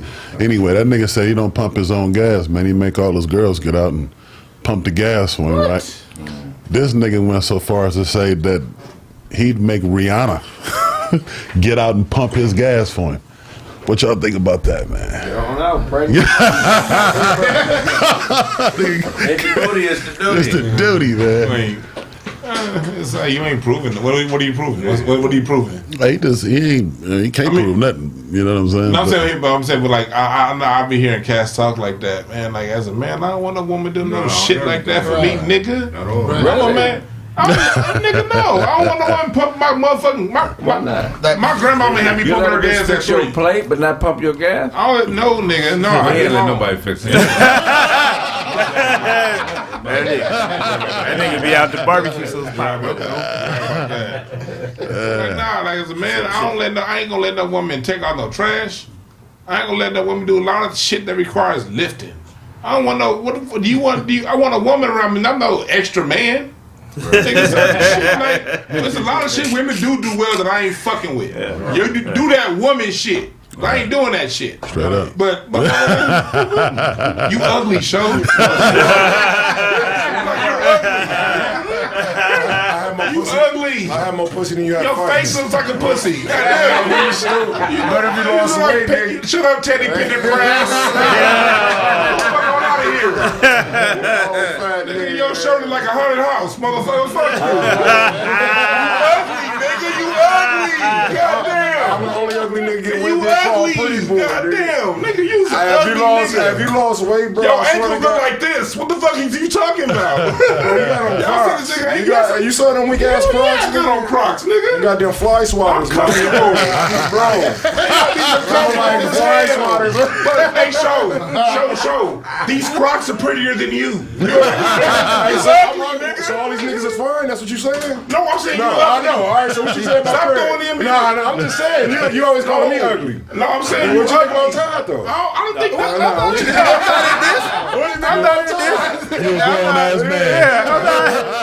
not in this. Your breath smell like garbage truck juice, nigga. You ugly. Oh, shit. You out of breath, fat nigga. He knows what garbage truck juice tastes like, though. This nigga Otto, man. Whatever Otto Make a said. reference if you don't know what it tastes like. Whatever Otto said. One time? You a grown ass man. Why you got them Tyler earrings in, my nigga? What are you doing, my nigga? Them little ass earrings, nigga. Them look like binder, like binder spiral, nigga. The binder spirals. They got a spiral notebook.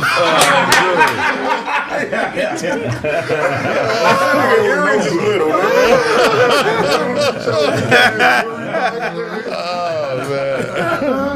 Oh, man. my God.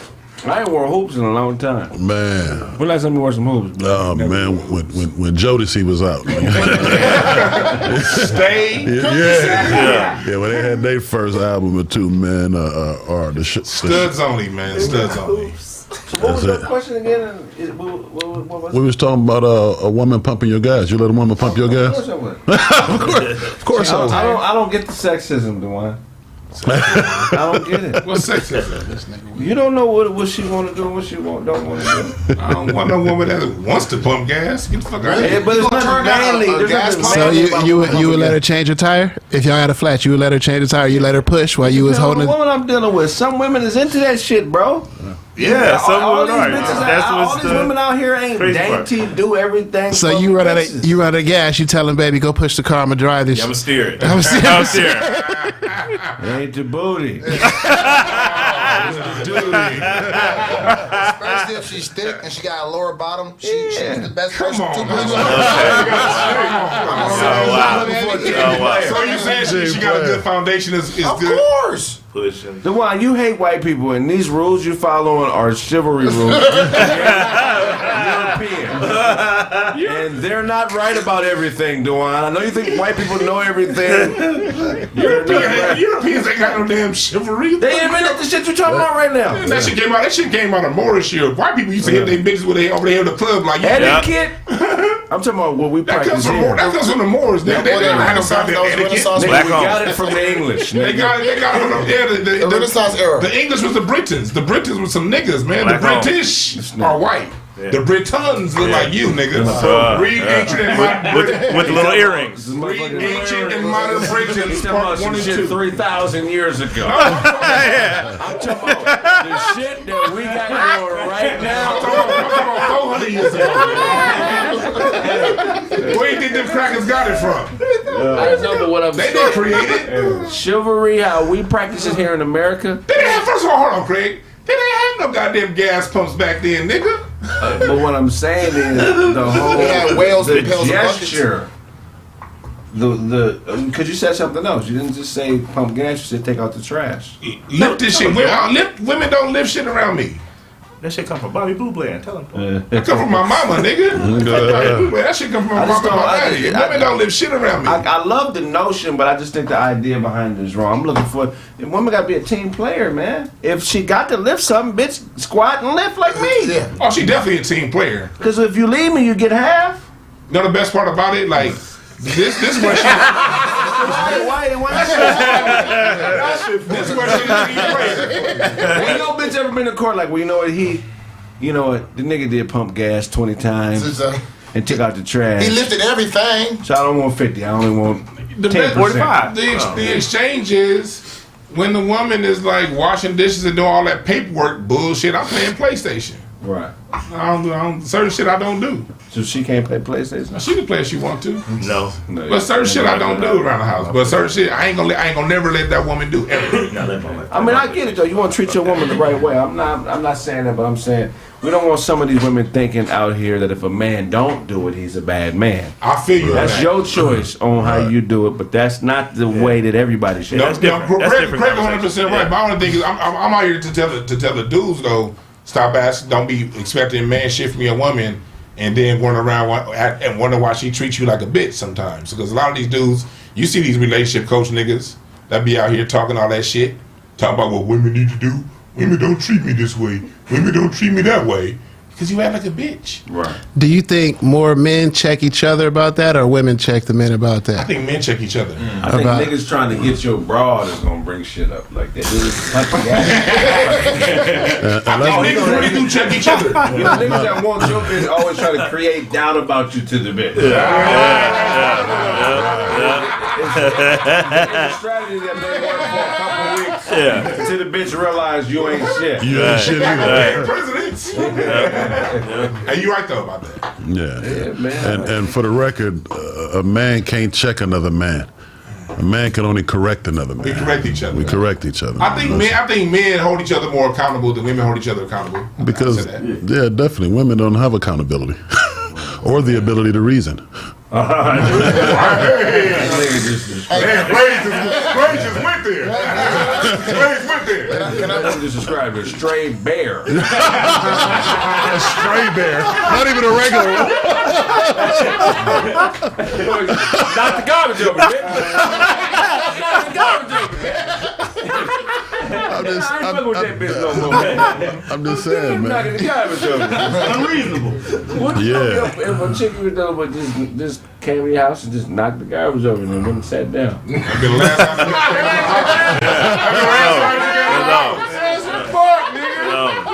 I'm glad you said that. I'm glad you said that because the only women that deserve that kind of treatment are the one that earn it. Yeah. You don't want the ones that doing some bullshit. You got women doing some bullshit like that saying, treat me like a queen. Nah, bitch. Treat you like a bus seat. It come down how you carry yourself. You can't be doing no bullshit like that and say, treat me like a queen, bitch. What if the pussy is fire? She just got a twitch where she just knock garbages over.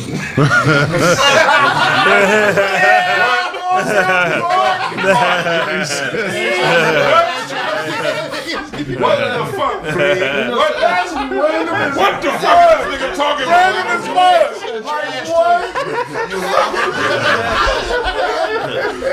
I don't know, nigga.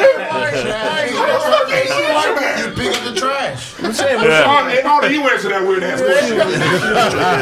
It was fire, right? Fire, She was real close with her dog growing up, so she got a lot of bad habits that dogs have. She knocked over garbage, nigga. I don't know the answer So to that, Kraig. how did you know that the pussy was fire? You hit it, right? Yeah, I'm gonna hit a bitch that knock over garbage. You hit it. Okay, you already been out there. She just wanted Like it's like a Tourette's thing? Yeah, like she got Tourette's? She got garbage in. Has to push it Are we talking about recyclables or are we talking about the? Are we talking about the yams? That's like, you know what I mean? As long as none of the trash hit you, it's not disrespectful.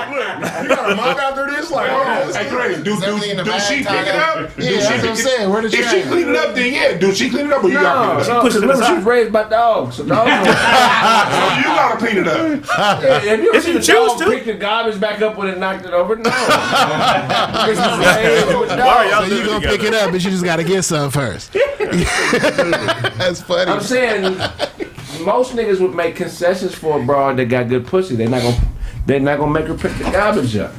So don't be a nigga that pumps the gas if you're not a nigga that's gonna make the bitch pick the garbage up. Oh, there you go. I agree with that. You gotta look. I agree with that. I'm not just gonna be bowing to feminism if a bitch ain't in order. Yeah. Yeah. What am I doing pumping gas and opening doors for a bitch that hate niggas? She don't. But you got 4 baby daddies. You hate niggas. I'm not being chivalrous for you, bitch. You're not a lady. You know what? You know what else you don't mean? Like when chicks got that musty look on their face, you don't open the door for them. You just walk through the door and I'm keep just walking. saying, you gotta be. When they got that musty look, What does a musty look like? some women just be walking around. They see a man, they just want to turn their nose up and. You got to be abiding by the laws of man for me to treat you like a woman. Wow. If you acting like a little girl, you don't get open doors, bitch. I might make you get out through the sunroof, bitch.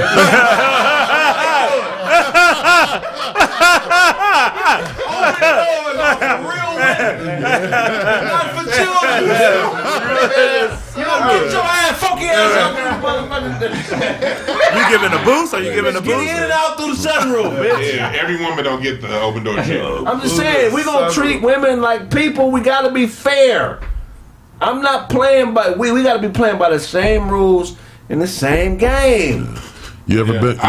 You ever been with a woman who didn't deserve the door treatment? Well, once I realize she don't deserve the door treatment, I bounce. There you go. I'm not gonna waste my time with a woman that don't deserve the door treatment because that'd be a nigga that be complaining about women. I ain't gonna sit there. That's me right there all day. The door treatment ain't for a woman. The door treatment is for me. I don't do that for her. You know what I'm saying? I open that door for a woman to slide in there so she can already be prepared in case anything else happens. It's a security measure for me. Right. So any woman that's with me, you know what I'm saying? If she ain't that, she ain't even gonna be with me. So Yeah, we ain't even, she out of here. Yeah, she out of here. Sometimes I can tell when young niggas talking like it's a bitch you know watching.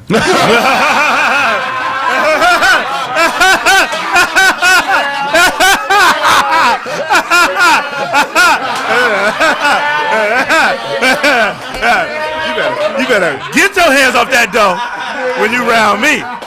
Fuck that. I see Blaze got 2 bitches out.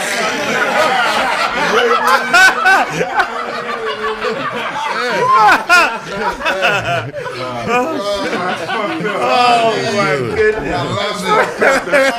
Smash the like button. Yo, every time I'm here, a woman is watching. So you gotta say that every show.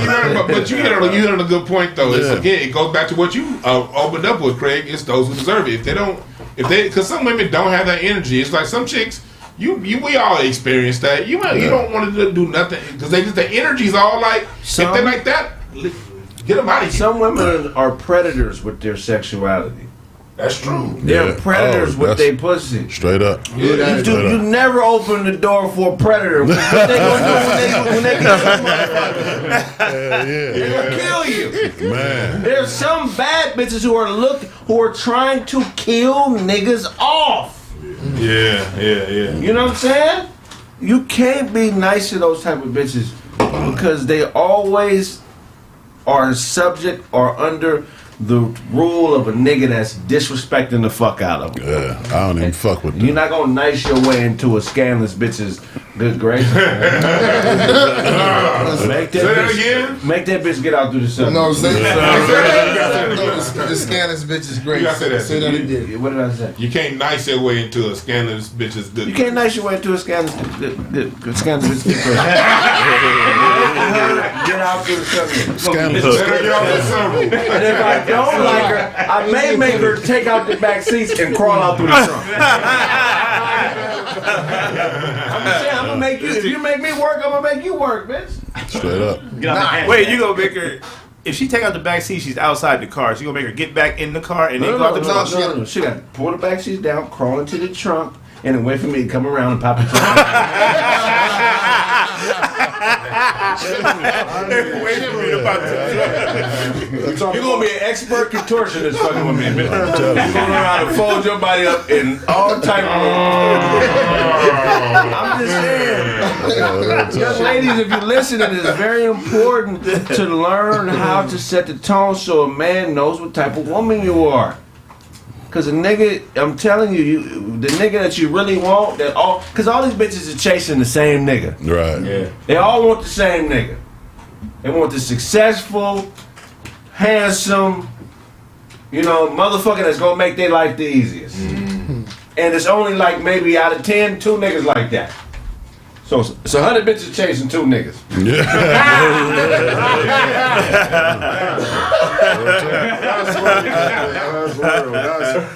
That's simplifying. And then there's us. True. Yeah.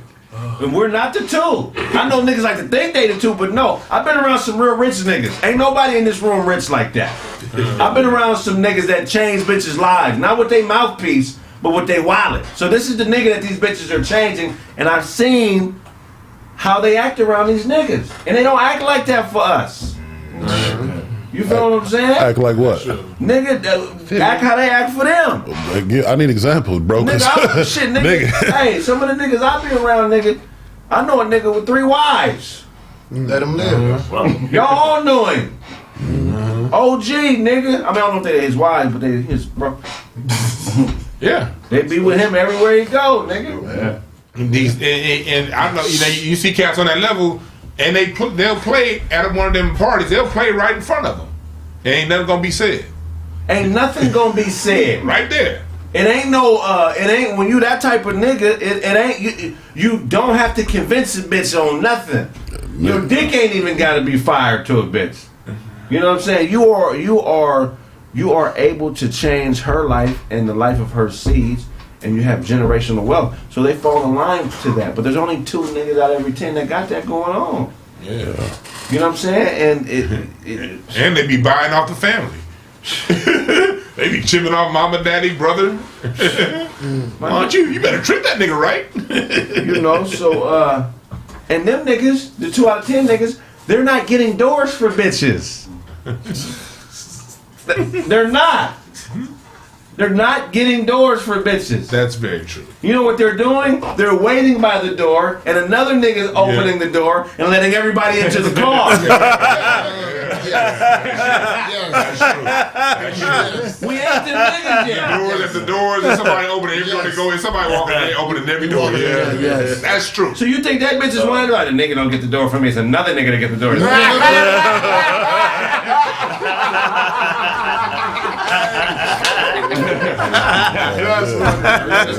Always getting the door. My man is not. You know what I'm saying? These rules only apply to common folk, man. We common folk. You think a bitch with a rich nigga give a fuck if he know how to change brakes? Don't get it. The goal, fellas, is to get yourself in a position where none of these bullshit rules apply to you, man. There you go. Don't let no bitch nitpick at your manhood. Right. She didn't sculpt you, nigga. Your mother and father created you. God put that seed in your peoples. They made you. That bitch didn't make you. Stop bowing down to these devil ass bitches, man. Stop it, man. I'm just saying, I done been around. I done seen the light, my nigga. Wait. That chili baby on here. You got the Holy Spirit. You got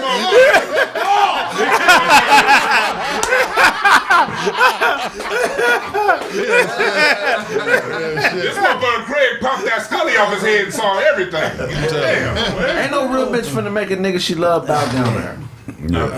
It doesn't make sense, bitch.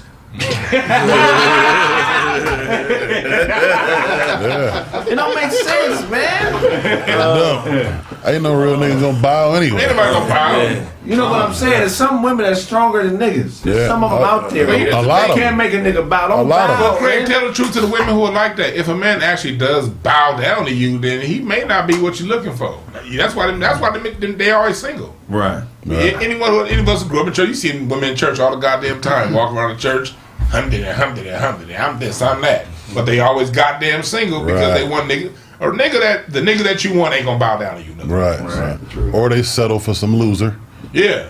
You know, marry him and call it a day. Right. You know what I'm saying? Say fuck it. You know what I mean? But yeah, like you said though, man, ain't no real woman want a man bowing down because it ain't a real man at the end of the day.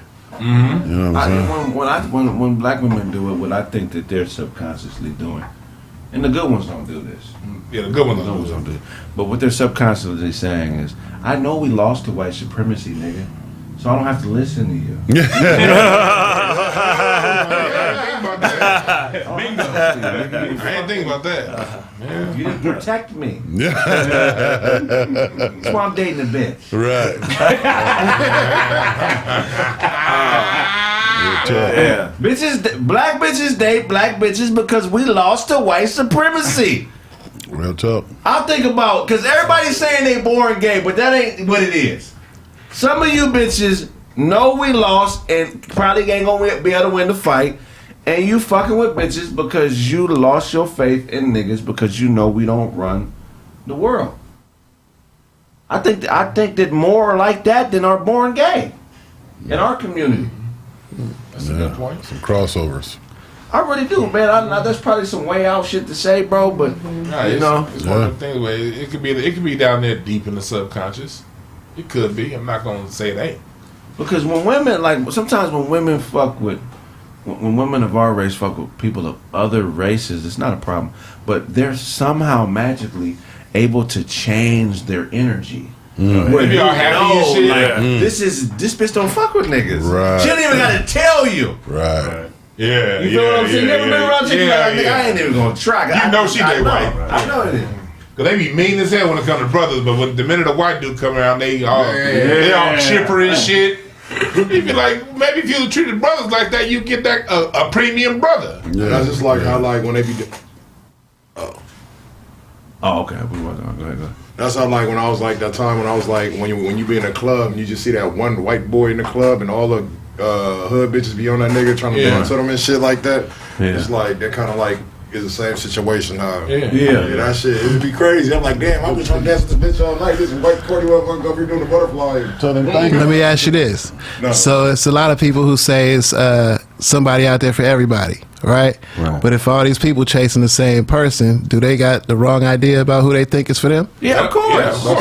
People, that's the problem. People, women are raised on Cinderella. They think that story's for everybody. That story's for them. No, you ain't Cinderella. You know what I mean? You Timon and Pumbaa. It's a different story. That's why I tell people, in order to find the best relationship for you, you got to get in touch with yourself. Same with dudes. You talking about masturbating? But that's some real shit though. Yeah. But you don't get too horny when you meet a bitch that you're really attracted to. And like same with dudes. Like you are seeing dudes going around talking about that how many times you grew up hooping as a teenager and you hear all the grown ass men talking about how fine these women are, they body this, they body that. Then you see them at the wall, they woman. And they woman look like Homer Simpson. Like we see this shit all the goddamn time. Niggas always just talking one thing, but then they really fucking with something else. Right. So when it come down to it, just be like what you like. Like stop making who you like to impress other niggas. Right. You know what I mean? That's what a lot of niggas do. They be like, they want to impress other niggas with what they. No, what you got is for you. And most of us do. You could like a Mercedes, but your wallet says Hyundai, or you know what I'm saying? But that's where I differ. That's all right. That's where I differ from most niggas. I think Blaze does in a way.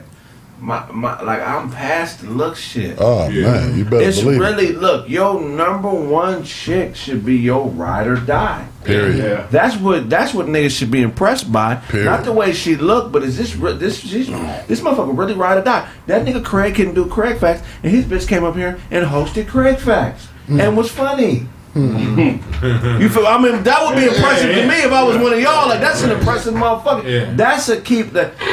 You know. So you need ones that are ride or die for you. Straight up. And the problem is most brothers aren't equipped to understand how to find that. Right. You know, so we're gonna wrap up the show. Tell them where they can find you, man. Penn Roethlisberger on IG, Snaptastic_Penn. Dina Collective album coming real soon, y'all. Thank you. You think you write on the time? Will I write more? Straight up. Hey, you already know what it is. Bad Boy Blaze. Shout out to myself.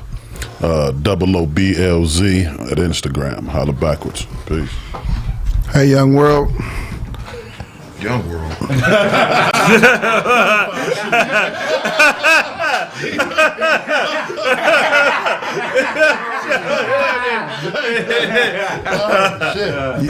I mean, said what you said. I know. I'm just waiting for the laughter to, die down so I can continue. So hello world. Find me on Instagram at ITS Autobots. Find me on YouTube Autobots. Autobots OTTO. Spell it backwards, it's the same. You did. Thank you for that insight. Others, some don't know. How's your kids? How's your wife? All those coming to town. Oh shit. You already know what it is, man. It's your boy, The Real DJ Show, man. Make sure y'all check out my first episode, man. The top 10 music video countdown. I did my first episode, dropped it this morning. Oh, that's dope. Yeah, appreciate it. Thank you. I appreciate it. My first episode created, you know what I mean? And I just plan on bringing the feel back where when we were kids running home to watch 106 in Park and see what's the hottest artists. And I plan on having interviews on there too, like, interviewing people, like not just artists, like businesses, you know what I'm saying? Basically get game and put it on my platform. Thank you. Appreciate it. So if anybody in LA or out of LA trying to get that, interview, let me know. Also, make sure y'all tap into Planet Radio, on YouTube. And go to PlanetRadiostation.com if you need a write-up on your album, mixtape, blog, single, or if you need radio play. It's show. So if you don't sit still, we have to put you on a leash, dog. You can't keep wagging your tail and patting your leg the whole damn time. I know I gave you enough puppy chow. We should be good. Settled. You know what I'm saying? 6 and dark. 106 in Dark? Embark. 106 Embark. Oh, somebody said that? That's funny as fuck. That's hilarious. Shout out to the Kraig Factors, JJS Smith. Ty? All right, man. Uncle Ty Comedy, IG, Facebook, Twitter. Check the album out. It's called I'm Out There. Today is Taco Tuesday, so get you some tacos and shit like that. Oh, man, hit me up in the inbox, man. I'm about to be shooting a competition show. Need some contestants, man. So holla at your boy. What y'all finna do on YouTube? I'm out there. Shout out to the I'm Out There Nation. I know you're out there. What kind of competition? It's a competition. Nigga, that part's under wraps. You want to be out there or not? Y'all You just out there, like, be a contestant. We just, be a contestant. Yeah. That's out there. It's gonna be a headband tying contest. They're gonna have a blank off. That's 27. It's gonna be a potato salad eating contest, and Dewan gonna blow us all out. You're a grown ass man.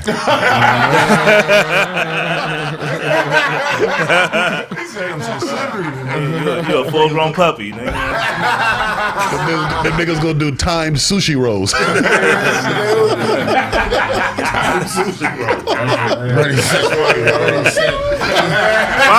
Yeah.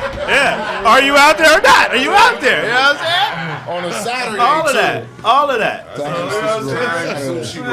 On Saturday. Out there. Taco Tuesdays, Sushi Saturdays. I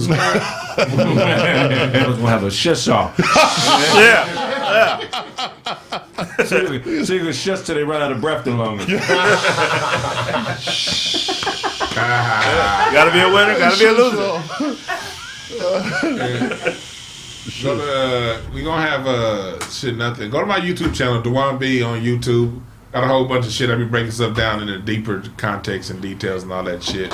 And then we gonna be live. Kraig Facts gonna be live. Go to kraigfacts.com and all that shit. Follow the Instagram. Yeah, all that, man. Yeah, Ty got a patent on the fingerless shush. You can't do that without you got to pay that. Fingerless.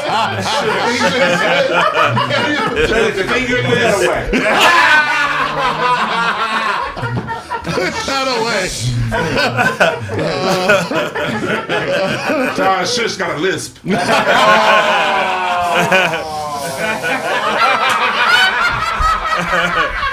And Dewan Shush is heavy than a motherfucker.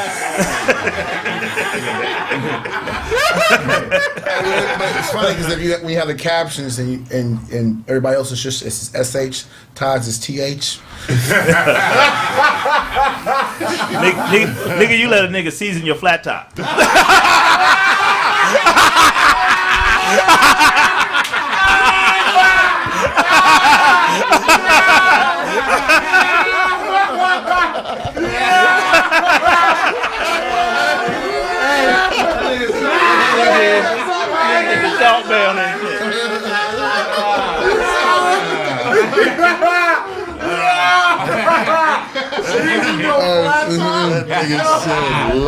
So be it. Check it out, Otto. Check it out. So be it.